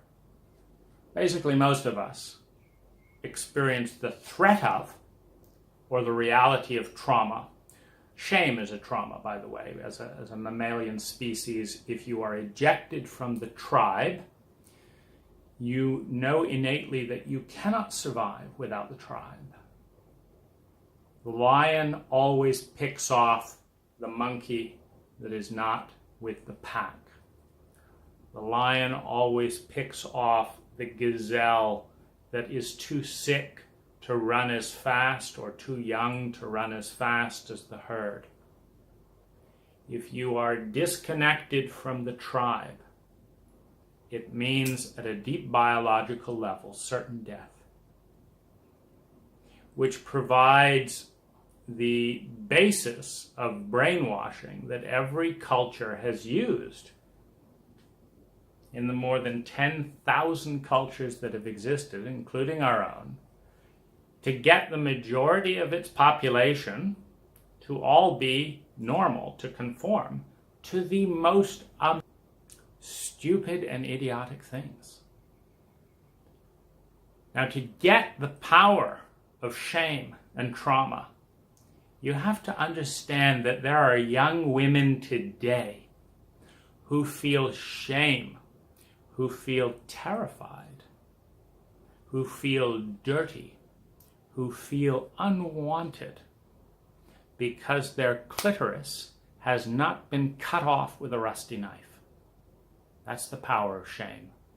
Shame is a cultural conditioning mechanism with the threat of ostracization that has compelled people throughout human history, in every cult, in every culture, to behave in absurdly irrational ways to belong in the culture. I mean, just look most recently at the Catholic Church conflict with science. You know, literally saying, if you believe what your eyes are showing you, we're going to burn you alive. How about that for a choice? You will burn in all eternity, then we will burn you here, you will be excommunicated, you will be a vile and horrible person, no one will hire you in this town, we've got them all under our thumb. What are you going to do? What are you going to do when you're a reporter for a president that any time he doesn't want to hear something, it just says it's fake news and I'm not going to talk with you and get them out of here and I'm going to shame and humiliate you, but you over here, you that conform to my views, you're going to get the exclusive interview. You're going to get the praise. You're going to do this. It's a tough world out there. You really want to throw away your career just to honor what's inside your own heart and mind? What are you going to do when you're a trauma survivor and your therapist is telling you this is all about you? You can belong here as long as you keep this secret. I'm going to cast you out. I'm no longer going to love you. I don't want anything to do with you if you bring my shadow to my face. You can belong in this community if you keep this secret, but you want to tell people, no email accounts, we're going to cut you off. What are you going to do when you're in trauma and your authority figure, be it president, community, church, you name it, mother and dad, when they say, we don't talk about that here. Uncle Kenny may have stuck his finger, but no, that's not the person he is, and don't you ever tell anyone, or you're not going to be mama's little girl, are you? What are you going to do? Are you going to disavow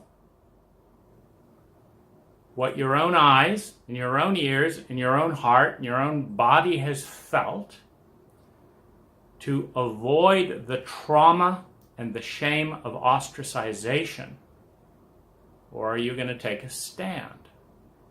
Statistically speaking, very few people, less than 2% of people will take the stand. Statistically speaking. Oh, sure, once it's chic and popular and everyone's talking about it, sure, now there's no trauma because you're joining a herd. You're joining the protest movement. You're joining this movement. There's no more trauma. You're actually meeting your primary need to belong. But when there's no other religion in town, when there's no other gig in town, as a statistic, the force of trauma, the force of shame has compelled 98% of a population to do what has been done before, to fit in and to be dishonest if necessary. We don't have gays here, so okay, I'll have a wife and then I'll have a secret gay husband over there. Okay, well, just don't talk about it. We're a civilized community around here. You have to go to these extreme other cultures, and you have to meet young women weeping in shame, weeping in guilt. that they haven't had their clitoris cut off, that they haven't sold out and married someone that their parents said would make that family and da-da-da, to understand how intense this brainwashing is. Oh, we would never do that? Forget it. We just have all kinds of hypocrisies and stupidities. We just raise young women into states of all kinds of shame, and it's barbaric. We just don't care about that barbaric because we're so stupid in our blind spots that we don't focus on emotions. So the fact that our, wounds are on an emotional level means they don't count. That's always the way that abuse happens. The rules get rewritten. Oh, no, it doesn't count when I do it. You see, when the team at High violates the High agreements, there's a review board, right? And they have to be disciplined and da-da-da. But when the facilitator violates the agreements much more egregiously, plus the law, plus this, they get protected because we got to change the rules because of political. It's like, oh, this wouldn't look good, and da-da-da. You see, you get Washington. You see, there's no difference between Trump and High. They just value different things, play by different rules, reinvent different rules, reinvent certain truths.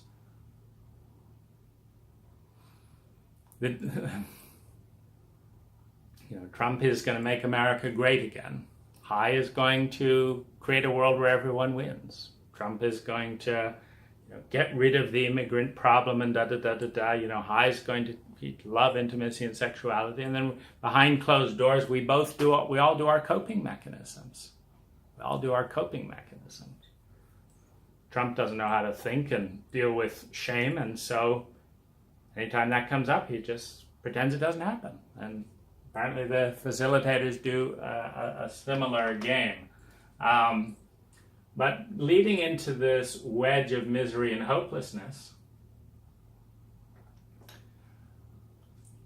what happens when a parent abuses a child is typically the parent needs cooperation from the child.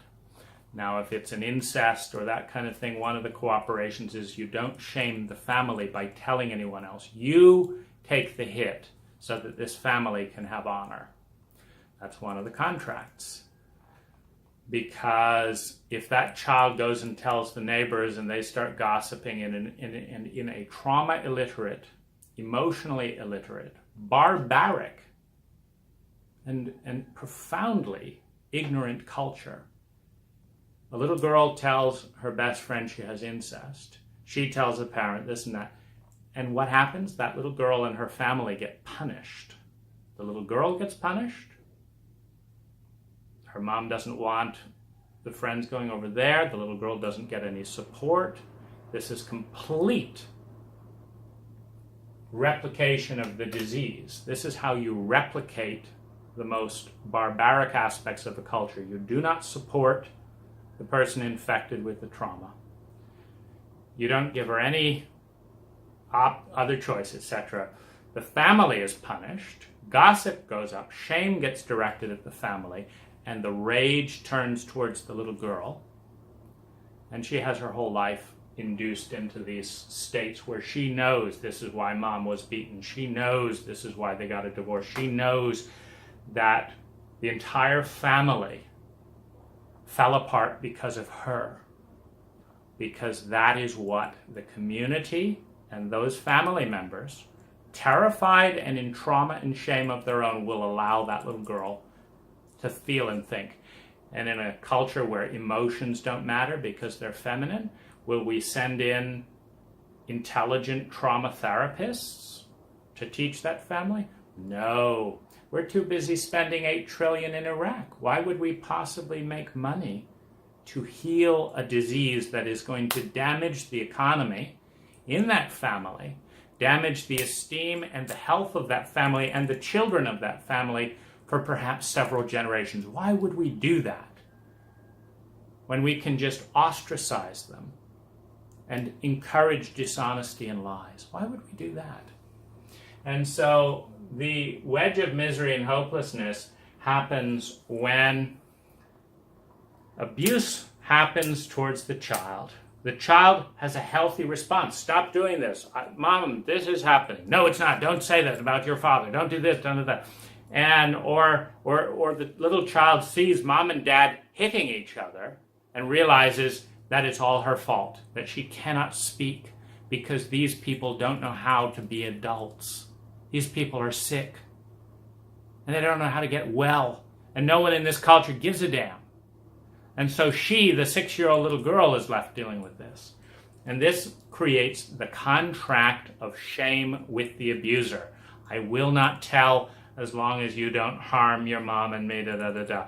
I will pretend it's my fault. When I start developing herpes at 6 years old, I will pretend that I have no idea what's going on. When I start a drinking problem, I will pretend that I'm a loser. Not that I've got so many nightmares about Uncle Kenny doing this, because I'm committed to this contract that keeps me alive, that stops me from being hated and ostracized of this community and this family. This is the contract.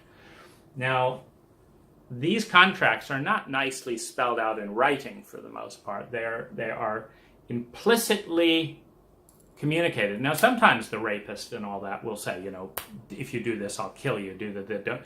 Many times the father will say, don't let your mother see this. It would break her heart.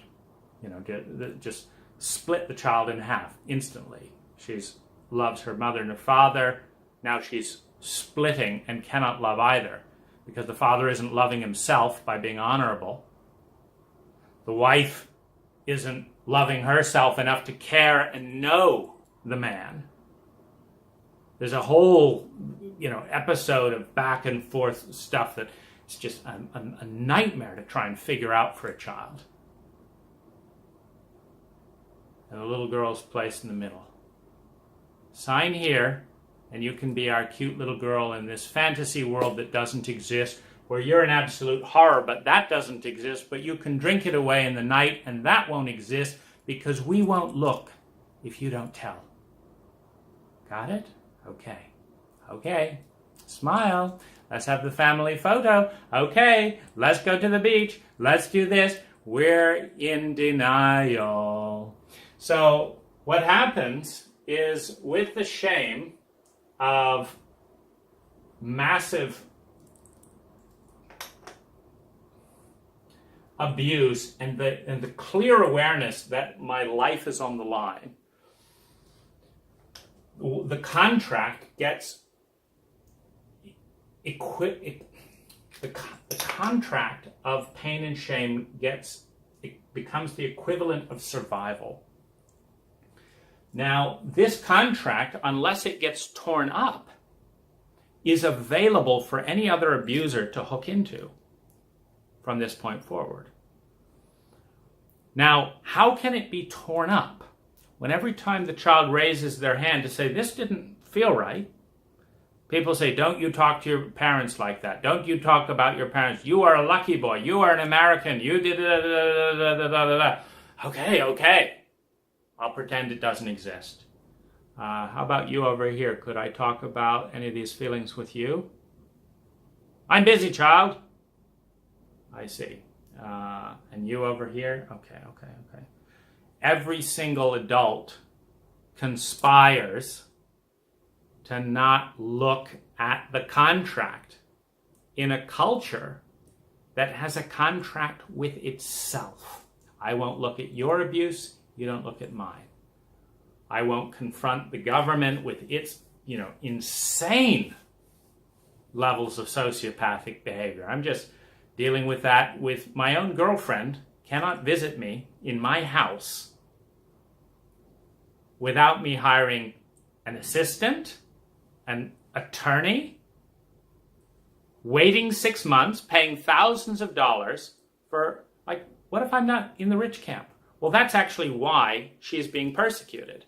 She doesn't make $24,000 a year, and that's the immediate cutoff line. Any Filipina that doesn't make $24,000 a year hint, hint, that's 95%, cannot go to the United States with a tourist visa.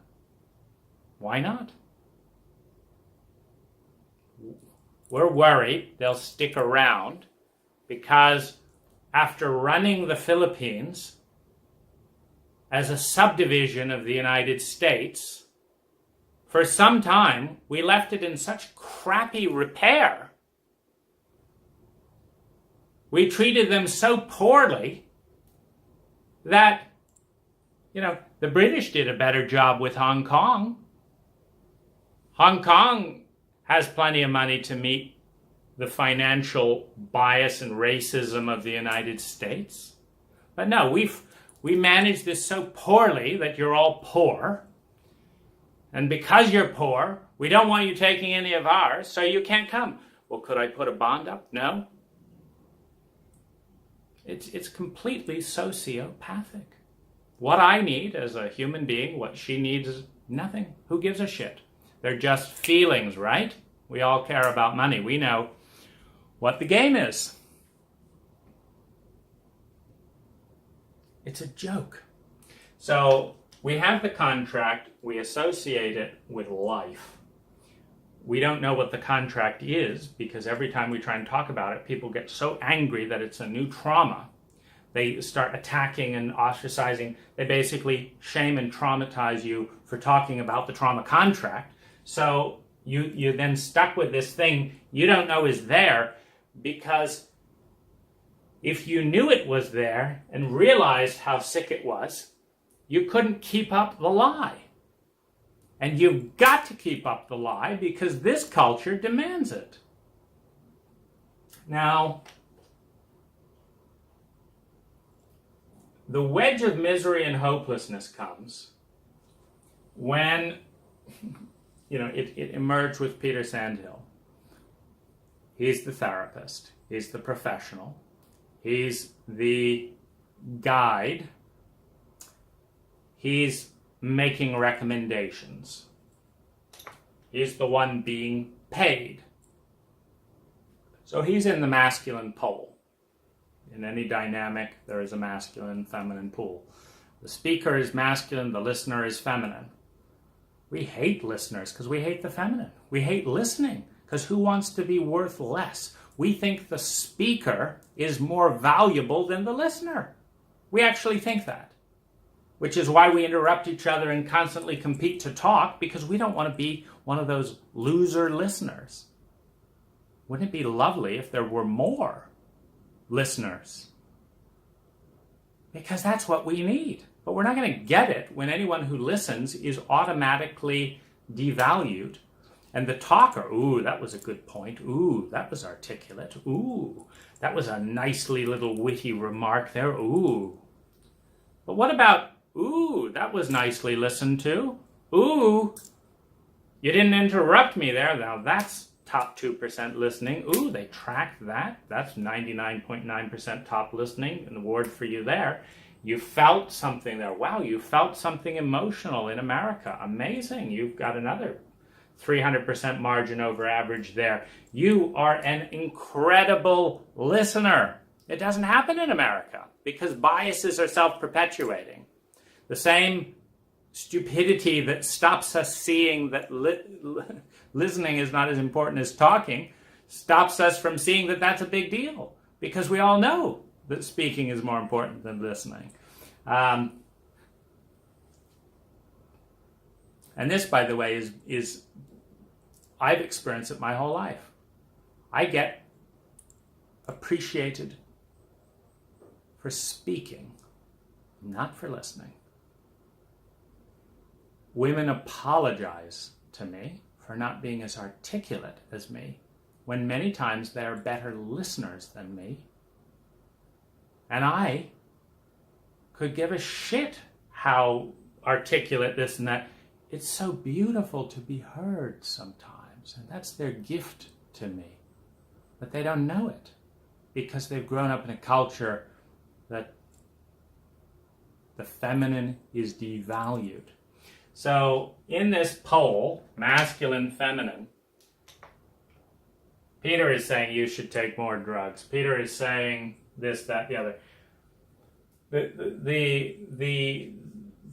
This wedge of loneliness, misery, and helplessness comes when the masculine role is occupied by someone with an agenda that is counter to the well-being of their partner, and demands compliance and silence, etc., in order to give support. Now, I was in a suicidal state when I met Peter Sandel. Psychedelics were one of my last bastions of unexplored growth in a very largely incompetent therapeutic ethic that I'd been dealing with. You know, I had $250,000 and many things worse than when I began. I mean, what a great marketing strategy that is for therapy. Spend $250,000 and get worse. So, you know, I'm literally analyzing. I've written to the whole community. This is when you also know you're dealing with an American community, when you can write to a whole community and say, I'm planning on killing myself for these reasons. Who can help me, and da-da-da. And you get a few tips on which books to read before you die, and nobody offers any help or any knowledge about trauma. This is America. This is high. So I just think, you know, I've never been drunk in my life. I've never had a psychedelic. I hate being out of control, because everyone who's been out of control with trauma most of their life can't stand being out of control, because out of control equals timeless horror, flooding with fear, rage, and pain. You want to feel that way, all you have to do is be out of control. It's a lot of work to try and be in control. A lot of work. It's exhausting. It's just better than timeless horror. So stop shaming people as control freaks. How about turning your eye on the culture and saying, we are abandonment freaks, we are abandonment freaks, we are abandonment freaks. We traumatize our young, we do nothing about it. We like bombing other countries more than helping our own children. We like terrifying people into such a state of trauma that they actually feel that exhausting themselves trying to control everything is a step up from that. That's who we are. And we're sorry we've done this to you. How about that? No. In an individualistic culture, it's all about the individual. The plant should grow without any water, without any soil, without any light, with salt and lead poisoning in the ground. If it has enough positive mental attitude, if it has enough willpower, that plant ought to grow. We're not dumb enough to stick roses in the shade and in clay without any water and shout at it and cajole it, come on, you can do it. No, we're not that dumb. We just do that with our children, and we do it with our employees. So the wedge of misery and hopelessness happens when the agendas converge and you depend on someone. So I'm in a psychedelic state, and I say, Peter, you really hurt me in 1993 when I came to you and you didn't teach me anything about trauma and da-da-da, and you said I should take MDMA and pay you money to talk about our romantic relationship. I was a heterosexual man. You really hurt me. And Peter says, I'm ready to be done with that. He's ready. You see, the abuser in a leadership role. Trump is ready not to talk about this topic. You know, the parent is ready not to look at their sore spot. The therapist is ready not to examine their own shit. Great. It's great for the therapist. It's not great for the person in a terrified, vulnerable state who needs a secure relationship going into trauma that they've never dealt with in a culture of denial. It's not good for the patient. So Peter starts leading me first with the pushing psychedelic state, then suppressing what it brings up. He's enacting the third pole by escalating a romantic relationship and then betraying the energy that is formed. He starts lying. He doesn't show up on time. He still insists on charging money. Can you imagine what a child would feel like? What if, added to Voldemort's many, indignities and outrages, he had had to pay his father $175 to show up? Being an additional source of hate and rage for sure. Let's see what that did. Maybe he'd have won if he'd had that much hate.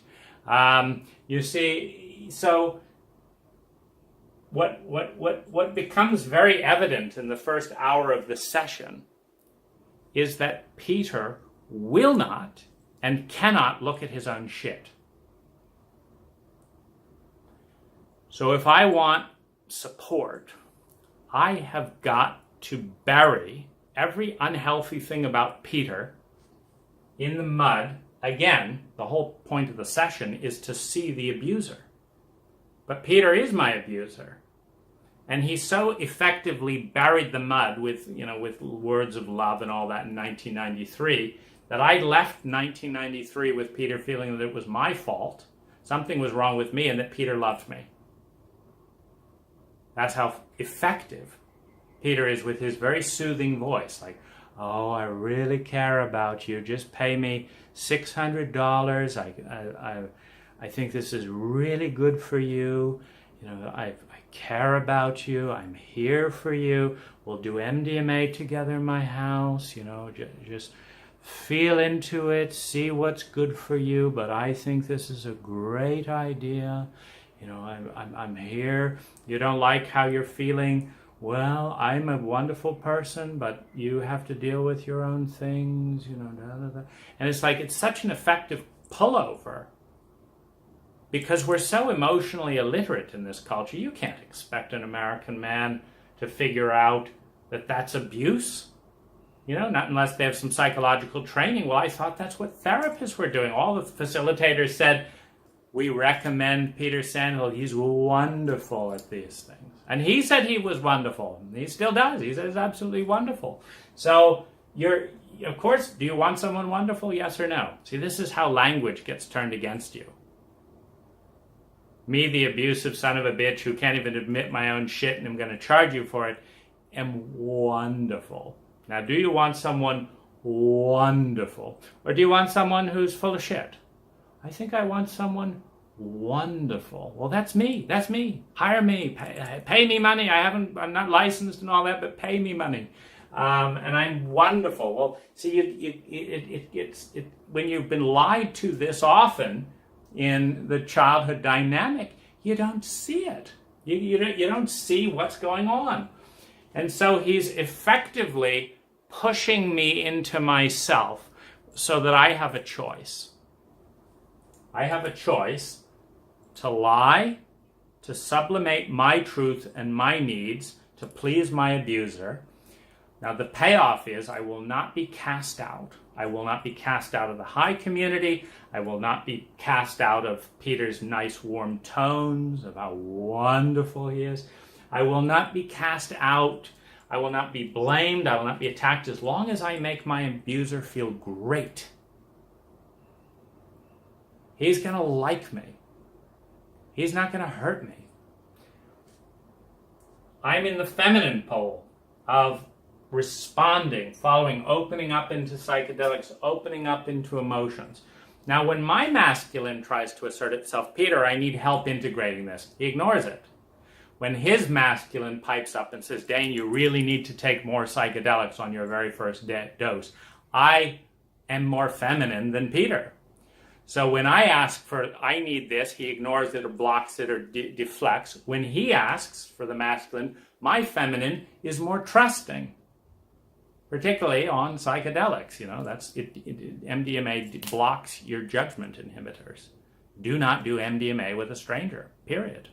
It blocks your ability to have critical thinking. Peter tells me in the middle of the session that he hasn't told Sarah. He breaks his high agreements in the middle of the session by asking me to lay on top of him, by French kissing me, etc. These are big no-nos. But I'm in bliss by the high dose he asked me to take. This is classic setup. Now, I'm then smaller, so I ask him to help me with this. He says nothing. I ask him to look at this. He doesn't want to. I tell him he has blind spots. He doesn't want to. It's very clear I've got to make this choice. So I buy into Peter's bullshit and that he doesn't have issues. There was nothing wrong with any of it, which he continues to some degree to this day. This is Peter's line of bullshit if you want to look at it. Now, there's just one problem, and it's the problem why trauma devastates children's lives for a lifetime. There's nothing wrong with the child. There's something wrong with the parent. There's nothing wrong with the child. There's something wrong with the school. There's nothing wrong with the child. There's something wrong with the culture and the government. Nature produces 98 to 99.9% healthy seeds. Period. It just needs good soil. That's the environment.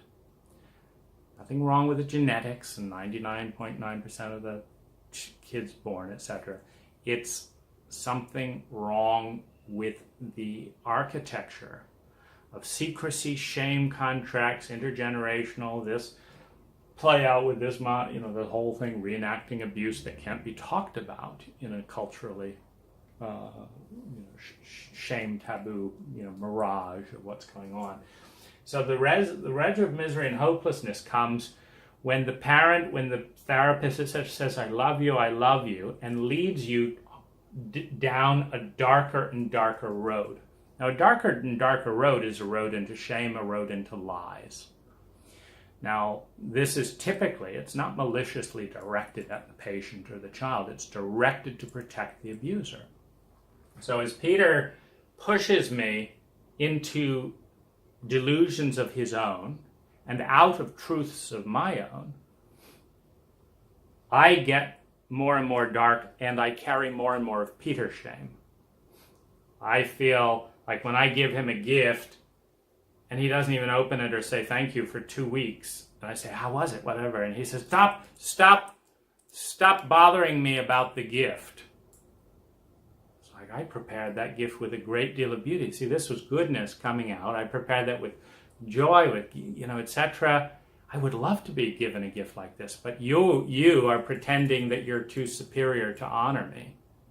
You're not giving me any gifts. You're charging me $175 an hour. In a lover relationship, you escalated under psychedelics. You miserable, lost human being. And you're not making amends for that. You were late on you were late for your $175 appointment on the very, it's a joke.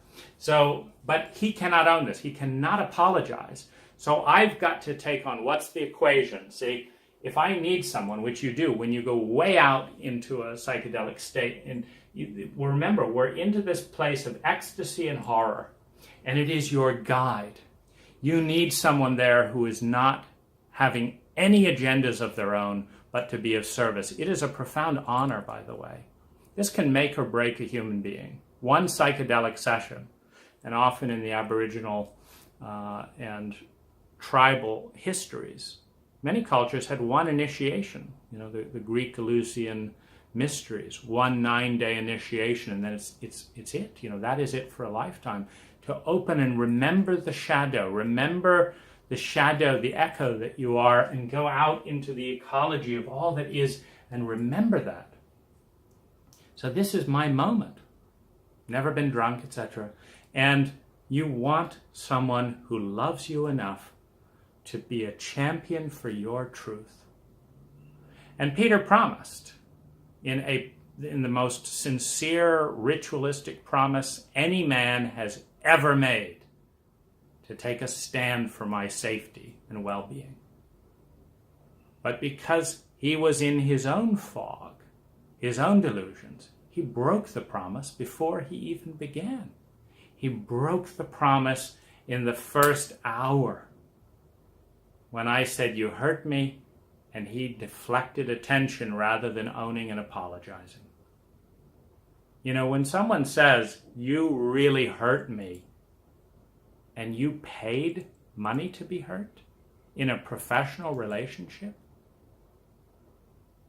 you've got to be pretty sociopathic to think that your emotions to avoid that are more important and more informed and all your superiority stuff than your patient's thing. I mean, that there are a few things that fuck a person up more than a father that can't deal with their shit, a therapist that can't deal with their shit, a lover who can't deal with their shit. And I think the worst thing is the therapist, because this is you're paying someone to get out of the cultural quagmire. You're not paying your parents. They're not saying they're professionals. In many cases, they don't say they love you. They say they hated you and wanted to get rid of you and you ruined their life and all that. But the therapist is saying, no, I love you. I'm different than that. Pay me money and you'll get real stuff. Peter said he was setting up fathering templates for me and doing energy work and da-da-da-da-da. So when you betray that, it is a deep betrayal, and the child desperately wants to go along with it and is programmed to believe that their life is in danger if they break the contract. So it goes along with it. It doesn't feel right. So I would keep gently, but I couldn't break the contract. Not in this amount of dissociated state without integration. Not without anywhere to turn to. And Peter, though unlicensed and never recommended anyone, not without someone to turn, so I couldn't turn away. So I gently asked Peter, could you look at this? No, he couldn't. Could you apologize for this? No, he couldn't. Could you stop charging me? No, he couldn't. Could you look at this? No, he couldn't. Could you hear these feelings? Yes, if you pay me. Could you possibly talk about what's going on with us? No, I can't. I'm too busy. Again and again and again. Could you receive this gift? No, I can't. Are there any communication controls you want to tell me about? No, they're not. Well, then why aren't you responding to my email? Could you talk about this? No, I won't. There's just a complete and utter abandonment and stonewalling of the third energy that he participated in giving birth to and then dishonored and betrayed. Now this created, meaning Peter's need to feel good about himself, my need for a sense of safety, created a collusion in that contract where I was literally much more blind than I would have been on my own. Meaning, you're on your own on psychedelics, and Terence McKenna, a psychonaut of good renown, recommends taking them on your own. You're on your own and you see, oh, Peter Sandhill really hurt me in 1993. Well, the obvious question is how? And then you examine it and you say, oh gosh, he hurt me like this. Oh gosh, that wasn't good. And I see how that's hurt this woman and hurt that one. Oh my gosh, oh gosh. You explore it and no one is stopping you with their agenda. And you come out and you know more and you're able to be a better partner and lover because you've given the lie back to your abuser. So, but because I've paid Peter Sandhill to take that stand for me, that not only doesn't happen, he gives the very clear message he doesn't want it to happen. And two, that his needs are more important than my needs. Well, this is horrific. This is absolutely horrific. It's the worst pairing of the roles. So you have the wedge of misery and hopelessness and loneliness coming as I'm trying to fit into this tinier and tinier wedge. Peter has no time. He has no truth. He has no love. He has no honor. But he needs to call all that love and truth. So I'm trying to fit in there. I'm waiting. He asked me to wait for a month, then wait for 2 months, then wait for 2 more months. Then he starts blaming me. You need to do your own work. You need to do this. I can't. And he tells me that it's a one-sided relationship, which of course it is. It's clear that he doesn't get it. He doesn't get that asking a suicidal, heterosexual, homosexual, virginal man to follow his protocol on $175 an hour and go through his betrayal cycle and this and that and the other is massively abusive, and it's one-sided. I'm not getting anything from it. I'm not getting love. This isn't love. This is narcissistic denial. I'm not getting education. He knows nothing. I'm not getting care. I'm not getting integration. I have been tricked by this pledge into going into deep waters I don't know how to deal with. It's like being taken and saying, I'm a novice here. Don't make me climb Mount Everest on the first trip. Oh, you can do it. Come on, do it up. Okay, you're up on Mount Everest. Okay, now I've got to go. Bye. Well, I can't get down. No, I'm busy right now. You find your own way. I mean, we're outraged when doctors or tour guides or people treat like this because we care about physical bodies. But what we don't understand in an emotionally illiterate culture is that we treat emotional bodies this way all the time. All the time. And we don't even know we're doing it because it's been done to us. So we're not breaking free of the loop. So I found myself into this tighter and tighter box, and when I finally, it took literally my entire car, erupting in tears, driving, realizing I could get in an accident, and realizing I didn't know where all this energy was coming from. This is the third energy given birth. It was a very powerful energy with Peter. So he's got he's got good rootstock to pair. There's a very powerful joining. So the third energy, escalated with psychedelics, is massively big. The question is it going to turn into Voldemort or is it going to turn into Harry Potter? And the variables is someone going to protect that energy with their life? Or is everyone going to disown, shame, abandon, and betray that energy? Because in a mythological dimension, in a technical dimension, it's all energy. It's not like this is good energy, this is bad. No, this is energy that's used to short itself and create a forest fire. This is energy that is used to power a city. It is profoundly irresponsible to evoke that amount of energy with other agendas that damage the capacity for that energy to flow and be healthy, that turn it in on the individual. The addiction that I've experienced of stuffing myself to manage the pain of anger and hate coming out to protect Peter, to figure out what's going on. It's like, I don't understand where all this hate and anger is coming from when Peter is saying he loves me, when all the 5 facilitators are in complete denial about all this. And they're testy. It's like you've all seen, if you're involved with High, the best sides of High facilitators. They're warm, they love everyone, they're committed to the world. I mean, these facilitators didn't have the time. Every little bit had to be argued, dropped the ball, couldn't hold a container, refused to answer, ignored emails, made up bullshit, made up lies. I mean, this is like nothing you can imagine. It's like, who are these people? Which is a terrifying phenomenon. So this wedge gets created when the masculine need of the abuser to hide their abuse conflicts with the well-being of the participant, the patient, the child, etc.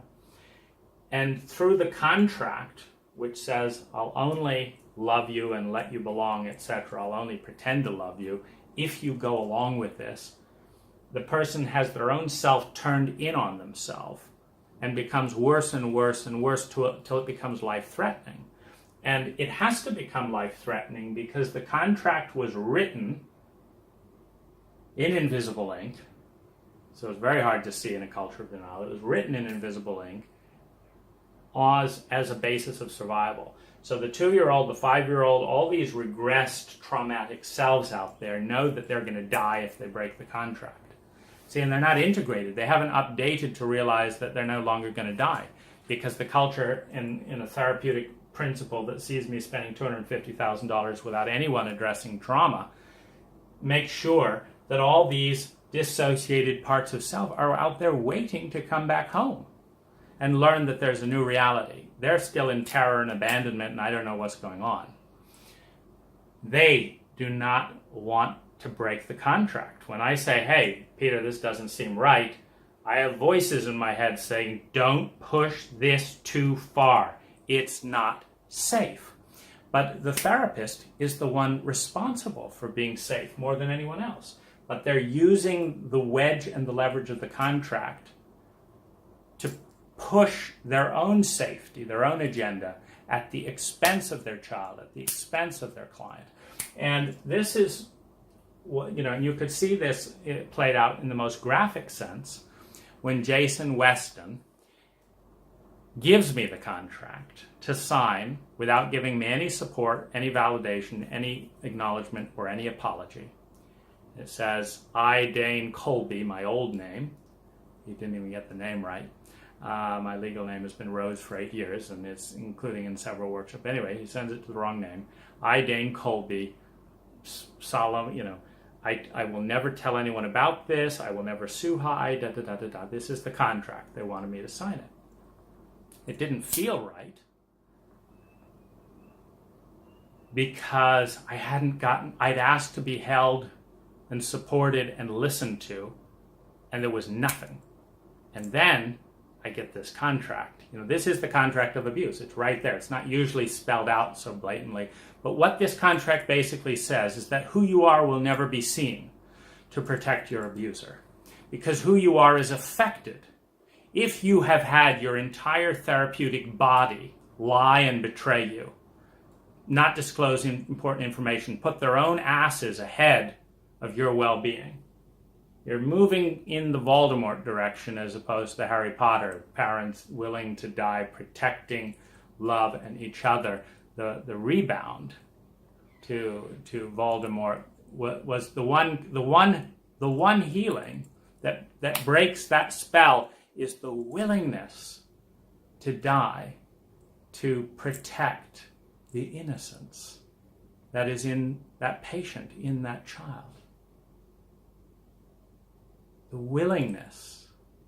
And that breaks the curse, the counter curse, which is the abandoned, betrayed, shamed, neglected child that is only validated for their ability to have power over and hurt people. And often people who are the most insecure, etc., get into the police force and stuff, which is why we have these rampant abuse cycles.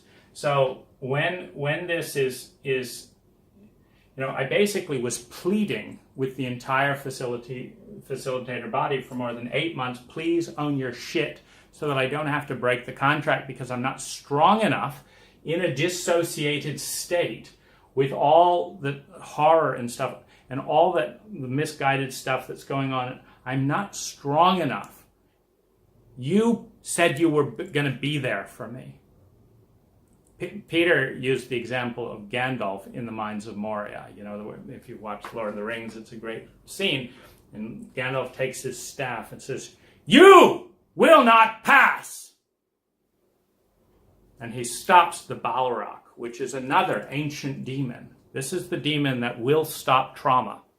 When one human being takes that stand for a child, for a trauma survivor, one, that person is no longer alone in those flooding horrors. No longer. One person is there. The adrenal, the cortisol goes down. The person lifts out of the reptilian fight, flight, freeze brain. They are a human being again. And Peter swore to take that stand so that I would take the high dose of psychedelics he wanted me to take. He's never taken it. Not in the first hour, not since. He lied. And I'm in the repercussions of trusting every facilitator to work with Peter Sandhill, and the repercussions of trusting Peter Sandhill with his oath. And they have no honor. My therapist of 5 relationships, Ann Watts, hearing the agony that was 500% louder than any agony of my life chose to protect what she said was my baby. Hi. Her baby was an idea, an architecture. Very common in America that the shell is honored more than the essence. We don't care what the American government does behind closed doors. In God we trust is written on the White House. That's what counts. We don't care about the sleazy military tactics we do in Nicaragua and this and that and the other. We have bright uniforms. Don't you dare let me see you caught with stain on your uniform. If you need to torment or give drug money to this or sell crack to the American inner cities to raise CIA money, go right ahead. Betray, betray, betray, but look good about it. Don't get caught. That's what we punish people for in this country, is getting caught. When you have this betrayal and you can't break free of the contract, it literally took my life being in the line because I did everything I could. I asked Peter if I could teach him what was going on. He said, no, I've got to go to this meeting that no one had invited me to. Can you imagine putting a bomb into a pipe, an oil pipe? Putting a bomb into an oil pipe, it's going along and it bursts into flames. You get the call, the oil pipe burst into flames because you put a bomb in it and it's there. And you convene a meeting to deal with the explosion of massive amounts of energy that are threatening one or more people's life. And the only person you don't invite is the only person who's seen the bomb. Can you imagine doctors getting together to heal a patient that's just accidentally had their leg amputated by their surgeon who didn't know what they were doing? Can you imagine a convening meeting to decide what to do where not a single person inspects the patient? Only in America and only about feelings. If we're dealing with any kind of intelligence, you put the safety of the client and the patient first. First, do no harm. Diagnose and figure out what the fuck you did wrong before you do anything else wrong. You see, this is so puzzling. When I tell Peter, as the first championing voice, my masculine, saying, hey, Peter, we've been here before. In 1993, you really hurt me. I'm right on the tape, 10 hours long, saying this. And he's like, yes, Dane, I'm ready to be done with that now. You see, with those gentle, soft words, Peter maintains a level of blindness, perhaps to this day, that made so much harm that there may not be any high organization and shouldn't be any high organization when the contract is asked of the participant, sign here to protect our asses at your expense. Do we need leaders like that? Do we need another president like that? Do we need another CIA like that? Do we need another therapist like that? Do we need more parents like that? Is there anyone that we need like that we should give public money and rights and stuff to around here? Is there? I don't think so. So the question, this was the misery and helplessness, was trying, hoping, and there are still parts of me that cannot break the contract, that are in so much trauma around speaking these truths, that they'd rather die, they'd rather get sick, they'd rather stuff my face again, they'd rather do something to block these feelings down. Because my abusers, as Peter Sandhill said in the first call we had after I told every single facilitator, and this was passed to the entire board, 45 minutes of what I'm telling you here. 45 minutes. Talking about 1993, talking about more present. This is enough to let any human being, any ethical adult of any kind know that something was terribly wrong, that this person's life is in danger, and they need immediate attention. And Peter Sandhills, in his first call, was very annoyed. Hasn't even listened to the recording. He's just gotten the problem. Oh dear, I've got to deal with something because Dane's creating problems. This is the big joke, by the way, of the parents. My parents did this as well. They systematically induced delinquent behavior with reward punishment cycles, denial, and all kinds of crap. And every time it showed up, they would blame the child. And yet my siblings were great siblings every time my parents weren't around. My parents demanded that they become delinquent and then shamed them for it. Peter demanded that I get to a point where I couldn't drive my car, or he would not give support. And when I broke the contract, the first thing that he says is, Dane, I am never going to trust you for the rest of my life. Now, why is he saying that? You just imagine you nearly died, nearly had a car accident. You felt lonely and dishonored and confused for some time. This person has promised you've paid him $175 an hour. He's run you around. He's done this. He's ignored your emails. He's insulted your gifts. He's done all this. And you have the nerve to stand up for yourself. See, this is the parent who will just lay into that 6-year-old girl like that. Whack! Don't you ever talk about this family like that.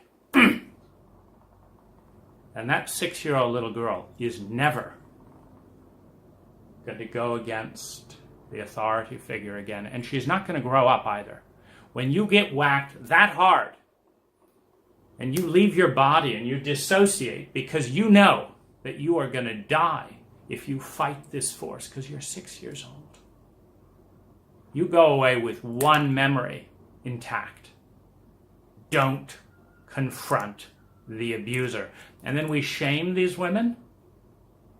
He started beating her. He started this. He started putting a gun at her head. He raped her. He went and did this. He came in drunk. Why didn't she leave? Because she's 6 years old. Because a 6-year-old can't deal with that force. Because not a single fucking adult stood up for her then or now. Because she's got nowhere to go. Because when you regress and dissociate at 6 years old, you don't just magically come in as an adult, you stop maturing. But your government is allowing the next psychopath to have a baby today with no psych exam, with no parental training, to ensure that that 6-year-old girl is experiencing that in homes all across America today. Is this drama queen stuff? Or is this further protection, numbing, and shaming to ensure that nothing gets done about any of this by attacking the messenger? I've never been attacked for shutting up. I've been rewarded. Sex, praise, laughter. This country doles out the power for people who are discreet. And I've lost big and repetitively, from being violated, to being shamed, to being blamed, to being attacked, to losing my entire community for taking a stand. And you want a 6-year-old girl? You want a woman who's gotten the message that her emotions are useless, are too much, are the problem by a cult culture that can't deal with its own shit?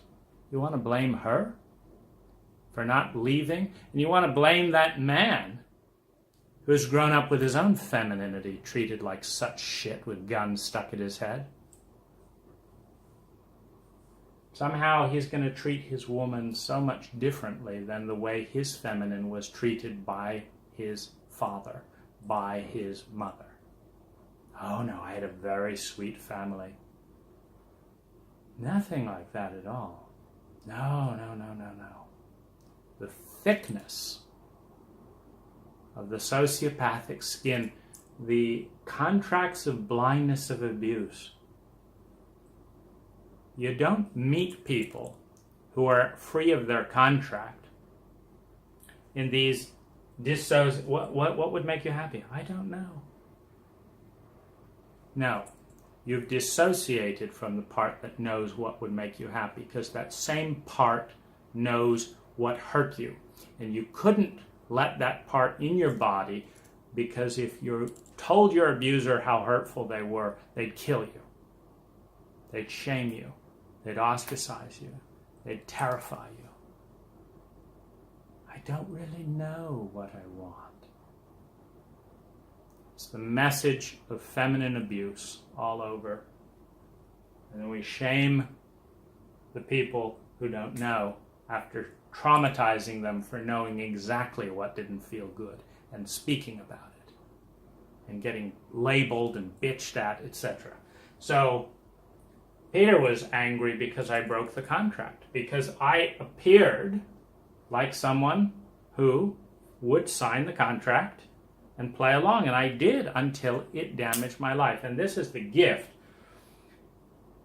is I'd still be believing that it was all my fault and that Peter loved me and that Hai was wonderful and ethical and committed to the world of everyone winning, if I hadn't been given a choice, die or break the contract. You see, as soon as you break the contract, you can slowly start to see, slowly, it's terrifying. You've got all parts of you saying, no, it's not safe. It's not safe to see what's going on here. It's not safe. Of course, because that was their experience. It would have killed a 6-year-old. It would have killed a 2-year-old, and they've never come back. They've never integrated. Because to integrate a terrified 6-year-old, you have to face the terror. To face the terror, you've got to understand where it's coming from. To understand where it's coming from, you've got to see your abuser. To see the abuser breaks the contract with the abuser. You don't look at my shit. You say that I'm a great and wonderful parent. You smile and be my little entertainment bauble when the company comes over. I'll only beat you when I'm drunk and this and that and the other, and we'll survive together. So what's some of the kind of stuff that gets too big from the self? When you have a psychedelic experience that goes into ecstasy and horror, and when it starts to dawn how big it is, you see that the trouble with someone who's a sensitive and a thinker like me is I don't just get to peel off the contract blinders for Peter. At the very same moment I'm inching to see the abuse coming from Peter, and I have to see the abuse coming from Hai. The moment I see that, I see the abuse in the community. The moment I see that, I see the grief of my own abuse towards people in the community. You see, because these blinders don't work one way. See, okay, you're going to abuse me and I'm not going to see it. You see, but I've got a blinder now. I'm going to bang into you. And I'm not banging into anything because, what's going on? No. This is normal. This is what my abuser does to me. I'm just being normal. You see, you bang into things. And then, because your abuser, like Peter Sandhill told me it was my fault, that when I bang into women, just like Peter banged into me, rather than being all worried about how I was abusing them, I would try and correlate this to, how the facilitators were and ask for your 100% and this and that. And I was doing all the right things. But I didn't know anything about trauma. I was traumatizing people in the same way Peter was traumatizing me without any vocabulary, because Hai does not consider it necessary to understand trauma or do anything about it or teach anything before escalating sexual relationships by a factor of 500 to 600%. I think that's outrageous. I think it's unethical to increase intensity of proximity without any assessment of trauma. Because one of the things you learn with trauma, because my parents couldn't deal with any of their shit. My father just died after massive abuse, telling me he loved me unconditionally since the day he was born. Now, if you're in denial, this sounds like a wonderful thing to hear. If you know anything about abuse, lies, and secrets, you hear alarm bells. An abuser isn't satisfied after you tell him all about all the abuse and all the suicide and all. They're not satisfied course, they're not going to apologize. Abusers can't do that. They never make mistakes. This is where the shame gets past the child. They don't just say they love you or part of them loves you, which, okay, you could kind of make a sense of that.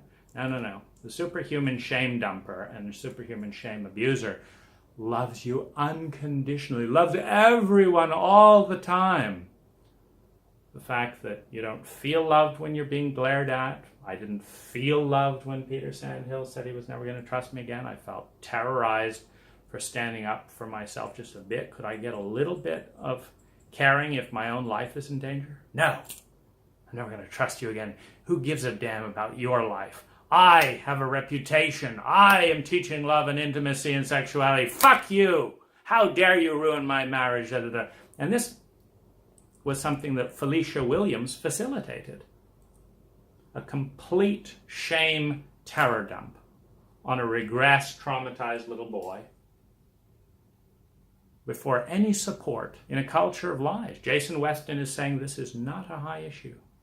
Can you imagine a leader of any nonprofit dealing with healthy relationships saying that this is not their issue?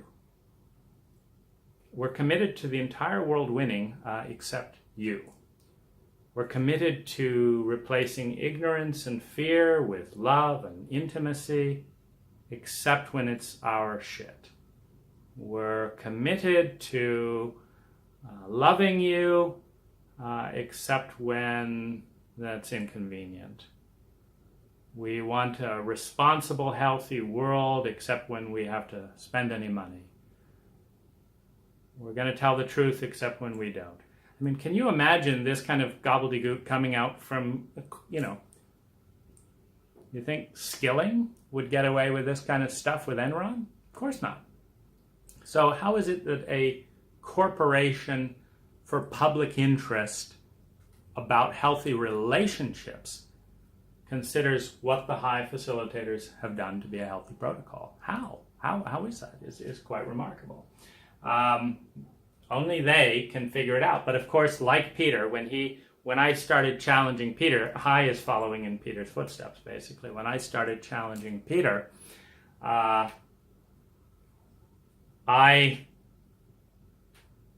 said, Peter, why don't you spell out in an email what you're thinking, what you're feeling that's leading you to do what you're doing, and why? Because then I will be able to tell you where you've got it wrong. Would you spell it out? And Peter ignores the email. So I tell him again, he ignores that one. It's like, okay, so we cannot, when someone will not even tell you their own arithmetic, we get the result is 7,243,000. Well, could you tell me how you arrived at this being a great idea? You tell me how this looks like love? Could you show me the principles, the protocols, any therapeutic? Could you show me anything at all? No, I'm not going to. Why should I have to do that? It's 7,353,000. I just told you. Yes, I hear that you just told me, but how about looking at how you arrived at the idea that ignoring my emails is appropriate, that charging $175. Could you explain how you got to that position? No, I can't. Doesn't make any sense to me either, so I'm just not going to tell you. I'm going to start getting angry at you. Go away, person I've promised to take a Gandalf-like stand. Go away and deal with your own horrors. You think I have time for this? I'm a busy professional teaching workshops on love. And the message is bizarre. It is bizarre. And unfortunately, when I tell people about this, they say, oh yeah, this happens here, this happens here. So one of the things that I'm interested in doing around this is creating a new map to how can something like this be talked about. I mean, are you able to follow along? Have I made any of this clear to you? If I have, maybe an abuse survivor could do the same. It's a bit of a stretch. Nobody wants to hear this. Everyone pretends they're too busy. This doesn't fit into, could you have a heart share and share how you're feeling in 1 to 2 seconds? Could you say 3 words to say what's going on with your life? joy, depression, sadness, how touching, next. No, it doesn't fit into these little protocols that are designed to mask the big things in our spaces. This is how a culture maintains denial. When you can go to a high support group and say, Peter Sandhill violated me on psychedelic substances and escalated a sexual relationship, broke his agreements, and I'm in desperate need of help. And people say, I'm not comfortable hearing this because Peter Sandhill is not here. And then there's a debate in the room about everything but, hello, I need help. I'm in absolute agony here. I don't know where to go, I need help.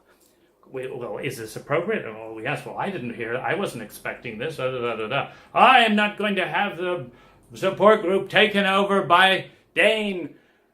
I didn't agree to this. And everyone's there except, you see, this is exactly what goes on in the culture. Little Jenny got raped by her uncle. And mom's angry at the neighbor, and Uncle Kenny is furious that she didn't do it. And everyone's saying, what are we going to have to move house? You shouldn't have told them. And get away, stay away from Uncle Jenny. And the only person that doesn't get support is that 6-year-old girl. And so she grows up as an alcoholic. Everyone else is busy with their stupidity, their blindness. They're just copying what was done to them when they were hurt. Because this is not empathic. This is not intelligent. It's not good therapeutic practice. But we don't know that because we're emotionally illiterate. And in that moment, I lost my community. I left the support group. One woman gave me support. Afterwards, we negotiated it. One. And sadly, she broke her agreement and the container in that because she got a date at a high workshop, and we had a very clear agreement, and she decided that that date was worth breaking it for. And when you're dealing with horror and trauma, and you're dealing with betrayal on people on all sides, that cost us the relationship. So now there's no one there. This is horrific treatment of a traumatized therapeutic patient. It's horrific. It's very, this is actually paying money, taking trust and vulnerability to make things massively worse.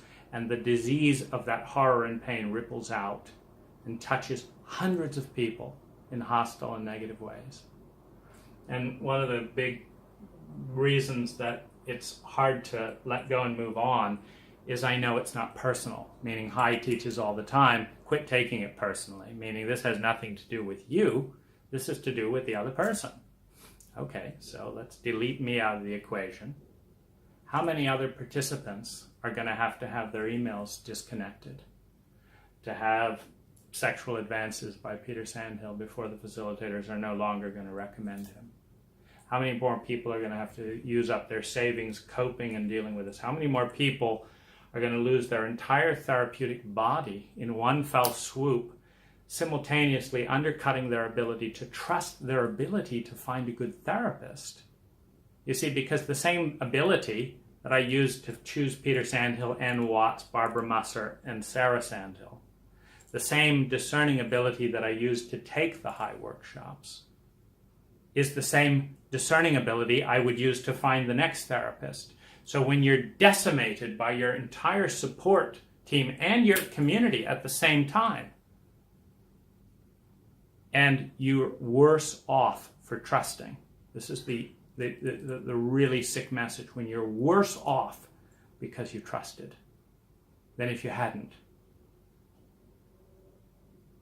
What's the rational thing to do? Go out and trust another therapist and pay them to deal with the abuse of the first therapist, to pay them to deal with the abuse of the therapeutic body, to pay them to deal with the abuse of the family, of the country?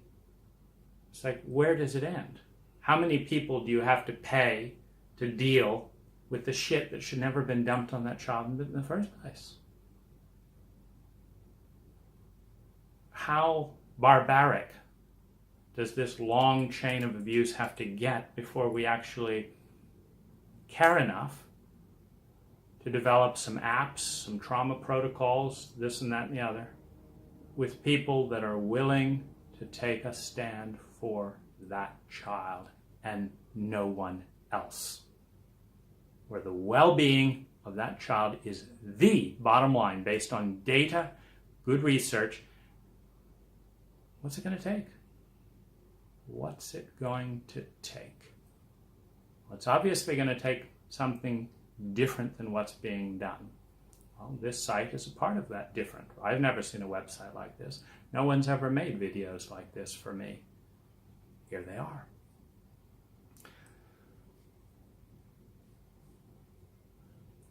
This is a representation of the self, the profound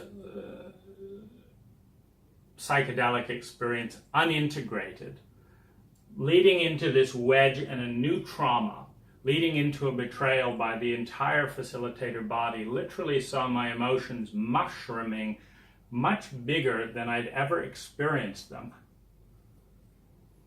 I fell in love with Peter Sandhill on MDMA and psychedelics and felt a love I had never felt for any human being. So it was a bigger love than I knew how to deal with. That love left me caring more than I knew how to integrate that caring. Every time I tried to express that love, it was slapped back by Peter Sandhill as not this, I'm busy, da da da da. So there was no way to try and get sense of it. You cannot take a transcendent experience with someone that isn't there. This culture cannot relate to it because we've banned, the right of that Indian, Native American Indian to have that vision, to realize that he was the center of the universe and that so was everyone else. That right, by initiation and eating a few wild mushrooms in their fields, is a right that our government will throw Americans in prison for their own good. It's a great book by Alice Miller, For Your Own Good. So I was dealing with this enormous well of emotion that I couldn't integrate, that was terrifying, because just outside of the self are all these landmines. It's terrifying because I've been betrayed and I don't know who to trust. It's terrifying because I don't know what's going on because no one's told me about trauma. And it is not until a stranger at the Good Earth Cafe in Fairfax, responding to a question, told me for the first time in my life about trauma and what it was. And I realized, like that, that's what I'm dealing with. And I bought the book and started listening and doing exercises that afternoon. This was while Ann Watts, who I had booked a seat with, I was so terrified of being alone with these energies. I had booked a seat on a plane next to Ann Watts and was flying to another city to do a high workshop so that someone who knew me could be close, because Ann Watts said she wasn't going to be there for me. She was going to teach a workshop about love. She who had recommended Peter Sandhill. So she was flying over there.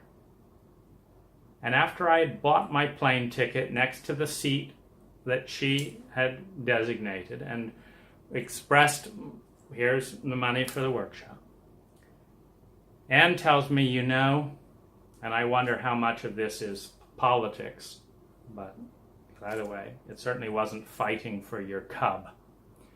She says, I've got to teach this workshop about love. I'm not going to check in and ask you if you need. I can't ask anyone on team to support you because we're keeping this secret. We're keeping this secret. We haven't even told anyone in the office. We think it's best. We, not you. You weren't invited to the meeting that affects your future and well-being. Of course not. We think it's best for you and for Peter that no one knows about this. So we can't ask the team. And I've got to go because I'm a teacher of love. and you can't come with me. Why? Because it wouldn't gender balance. No, that's not the problem. It messes up the small groups. They've worked very hard to get the small groups just the right number. And you would throw off the number. So if you wouldn't mind, cancel your plane ticket. Certainly not going to refund you any money and all that, because this is not a high issue, of course. I'm just doing this out of the goodness of my heart and all this. Cancel the high hit, and you just deal with timeless horror that we've left you in as a result of you trusting me to deal with Peter. Just deal with that. I'm not going to ask you if you feel good about it. I'm not going to get you support. I'm not going to recommend a therapist. I'm not going to do anything. I'm going to give you the message that we're doing you a favor. And I'm going to go. So what the fuck was I to do? I was at my wit's end. I felt so hurt and betrayed at that moment that I didn't even want to tell her how hurt and betrayed I was, because I knew it wasn't going to change who she would be. She had seen me cry. She had seen me weep. She had seen me in more pain than I had ever been in my life. She heard me telling this whole event. And she was not fighting for me. She was fighting for High.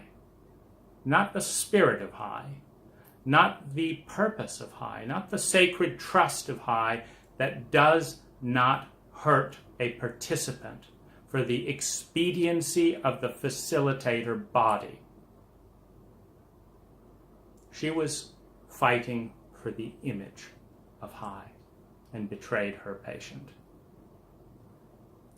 It is profoundly unethical for a deep therapist. She had been my couples therapist for 4 or more High relationships with other High participants, and then several outside of High. When your therapist betrays you to protect their image, it is a deep wound to the psyche of everyone involved. It is a wound to Anne. It is a wound to High. It is a wound to the nonprofit status. It is a profound wound. The little boy that trusted her to work with Peter, to be nearly killed by his incompetence, and have rage heaped on him as the scapegoat for the incompetence, the lack of training of the entire organization. And then here's a contract to sign. Here's a contract to sign. You will never talk about this. We're not going to give you any support. We're not going to honor you. We're not going to apologize. Here's a contract. Sign here. No rights. Be invisible to save our ass. This hurts so much. But again, I'm back in the contract now with Anne. Please, Anne, please. Don't make me break the contract with you too. I have nowhere to turn to. I need help integrating. I need so much help. Please, don't make me break the contract. That will terrify all these traumatized and dissociated parts, that will leave me without support. Please, be an adult. Be a therapist. Be a community leader. Don't be a little girl who passes on your wounds from your father and mother and your facilitators onto your clients. It's not professional. It's not right. Be a protector. Live up to your commitment. And Anne got on the plane. She never asked. She never apologized. And left to teach a workshop on love. Trying to figure out what the fuck to do with this. I found a stranger. And it wasn't any of the 30 therapeutic practitioners that helped me with trauma. It was a stranger for free in a cafe. And from that point forward, I've been slowly learning about psychology, dealing with addiction, spending all my savings, putting my house on hold, figuring out what's going on, trying to get help, being betrayed by this person, being hurt by that person who doesn't want to hear it, watching my own abuse symptoms go up 500% to where I'm at times so angry and so hurt that whoever is near me gets the pain radiating out towards them, not because it's theirs, but because my culture, my facilitators, my therapists, my community leaders, my friends cannot and will not hold space in a way that has anything to do with the scientific data. You see, when a surgeon injects arsenic into the veins of his patient and the patient starts getting sick, the surgeon does not lecture the patient. The surgeon consults with more knowledgeable people and says, what the fuck was I doing? That was mislabeled, da-da-da-da-da. What do we need to do to clear arsenic poisoning? And that hospital goes into triage, emergency response to keep that patient alive, or they are sued and bankrupted. And we lose all respect for the people who betrayed that patient. But in a chauvinistic culture, when someone induces someone into regression, induces them into adrenal exhaustion and fatigue that takes years off the person's life, induces them into shame and loneliness that is bigger than their entire sense of self and doesn't give them the clues to deal with it, and says, it's your fault, we're not even going to give you a refund. In an illiterate culture where there's so much of this going around, we say, well, I'm sure they didn't mean bad. Well, you learned something, didn't you? You learned, there were some good times, you had some good sex there, and da-da-da-da-da. This has nothing to do with discounting the positives. But one of the things that is also difficult to be seen around with this, and it's impossible when you're agreeing to keep silent for your abuser's benefit, rather than them sacrificing themselves in the Harry Potter tradition for the love of the child, the love of the patient, is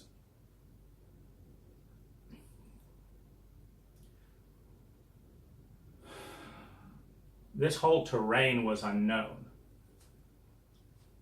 And when you've been traumatized and hurt such an amount when you were in the unknown terrains of your childhood, anything unknown is dangerous. So when you're thrust into unknown terrain by a therapist, it feels horrifying. Not because it is, but because it's unknown. And because when you're abused as a child, the unknown is filled with horror. That is the assumption of an abused child. The horror and dread of the unknown. Sometimes when I would begin to speak about this, the parts of me that knew that it was dangerous to talk about the truth in this culture, that has known that my whole life, went into such a panic of expecting to die that my adrenals would exhaust themselves, and I literally looked at it and said, I might die because I'm in such a panic around speaking about this. This is the violation of a therapist who, rather than facilitating the place to speak and be heard, denies that right in a variety of ways. Peter's saying he's never going to trust me again. No, that's not right. Da, da, da, da, da. You exaggerated here. Da, da, da. Everything imaginable about that. But when you have people who say they are hearing, Jason, we really need to bring trauma into the high workshops.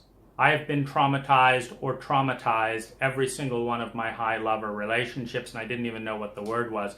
We need to bring this into the workshop. Nice thought, Dane. Trauma is not a high issue. Well, I'm being traumatized by you. I think it is a high issue. No, I'm not even going to acknowledge your email, and I'm just going to ignore you. You know, when this is not listening, you don't get that you're dealing with rational, sane people until they take intelligent action. And no doctor, upon hearing that every one of their patients is getting sick with a staph infection after doing work in their surgery, says that's not an issue of this hospital. They figure out where it's coming from and stop it, because the doctor's job is to make the patient healthy, not kill him. And so the paralysis of trying to talk, knowing it would get me in trouble, leading to terror that further already exhausted adrenals that have had chronic fatigue much of my life from this terror with parents, and going back to that little boy being hit. The terror of that, and not being able to face that alone, and not knowing how to go into that safely in the therapeutic protocols of this country, has left this whole thing feels very dangerous. Now, when you're dealing with a betrayal this deep by your entire community and support team, then you start, the part of me that's trying to keep the contract, to protect the facilitators and protect High and protect my parents and protect the culture so people will like me, is saying, don't talk, don't talk. So when I talk, I feel stress. So then I'm exhausted. So then I don't know what to do. Am I endangering myself more with the shame and silence of secrecy, or am I endangering myself with insanity because I'm confused what's going on because nobody's telling the truth, or am I endangering myself with adrenal fatigue and I don't know what to do? No one I know knows what to do. So this is terrifying of the unknown, paralysis and dread. There's the dread of the health thing, not knowing at what point, I remember when the facilitators first responded, I felt like my skull had been opened up with a scalpel, that stuff had been ripped out and that salt had been packed in. And I felt like it's this enormous effort to lift my head. And I'm like, I've never felt this in my entire life. Something is very wrong. But where I can't tell them, they're ignoring me, they're saying this isn't true, I don't want to fight with them, I need help. On the other hand, I can't be silent because I'm dying here. Something is wrong, I need help, I have no idea what to do. I'd, of course, been to Kaiser around several issues in the last few years, and basically doctors shout at me for 15 minutes. I'm 3 feet away from them. Well, Dane, what brings you in here? No, I don't have time for that. It's like, I'm not going to go in and be shouted at in the middle of a traumatic episode. Kaiser's off the question, who the fuck do I turn to? And so the dread around health. Then hate starts to emerge as the pattern of betrayal starts to become clear. I feel hatred of these people. I needed them desperately. I trusted them. I gave them money. I donated. I dedicated books. I did 30 workshops. I hired them. And they're committed to the entire world winning, but they're more committed to lying to cover their own asses. Bullshit. I feel hate. But then the hate, like, I'm not used to feeling hate. I'm not used to feeling passive aggressive. I'm used to, this isn't right, but my body won't support it. What do I do? This is paralyzing. Too big to respond to, overwhelming. So this is, so there's all this, and there's all this, and there's all this. And the more I read, the more unsafe I feel, because the more I read, the more I realize that these people who I've trusted have not followed almost any healthy therapeutic protocol. And they've got to know it, which means they're consciously sticking their own asses ahead of my health and my life. Well, when you've gone into madly being in love with someone due to their escalation of a psychedelic, to being hurt and humiliated and betrayed by that, to having him ignore your emails, now they're all ignoring the email, this becomes terrifying and desperately lonely. Because I sent a recording just 3 days later. I said, I I'm in 5 times more pain, loneliness, grief than I've ever been in my entire life. If that isn't a shout, I don't know what is. I actually raised my voice for the first time in my life towards the facilitators. Shouted for the first time in my life. That's how deaf they were. And I didn't get through. Every single facilitator ignored that recording. So I'm not going to go into all of this, but it's the intersection. It's the object happening in the terrain of health exhaustion leading to addiction. It's intense loneliness that is overwhelming. It's terror. It's money going out the window to manage all kinds of coping structure. It's the shock of these people behaving completely different than they behaved ever before. It's the self-sacrifice contract where one part of me is trying to placate and do whatever I can to kill myself as long as they'll be nice and not throw me out. And another part is hating myself for doing that and hating them for demanding it. Then there's the hate and the rage, which is like, as a new ager, how you're supposed to deal with that. It's a natural feeling when you've been fucked over and betrayed and you're in a lot of pain and your life's in danger and you feel helpless, and the people who said they loved you and can trust you and they're still pretending to are blocking you. The grief, see, at the same time I'm hit with 40 years of grief as I start seeing the way I've abused other people, which I didn't see because of my trauma blinders and because I didn't have any competent therapy to show me what trauma was. When your parents do all this stuff and say, we love you, we love you, we love you, and then you don't do most of that. I've never lied to a woman. I've never cheated on a woman. But I've done this and I've done that. And now I look back and I see, oh, I hurt her and I hurt her and I hurt him and I hurt her and she hurt me and she hurt me and she hurt. And this was all trauma. And I didn't even know what it was and they didn't know what it was. And then Jason saying this isn't a high issue.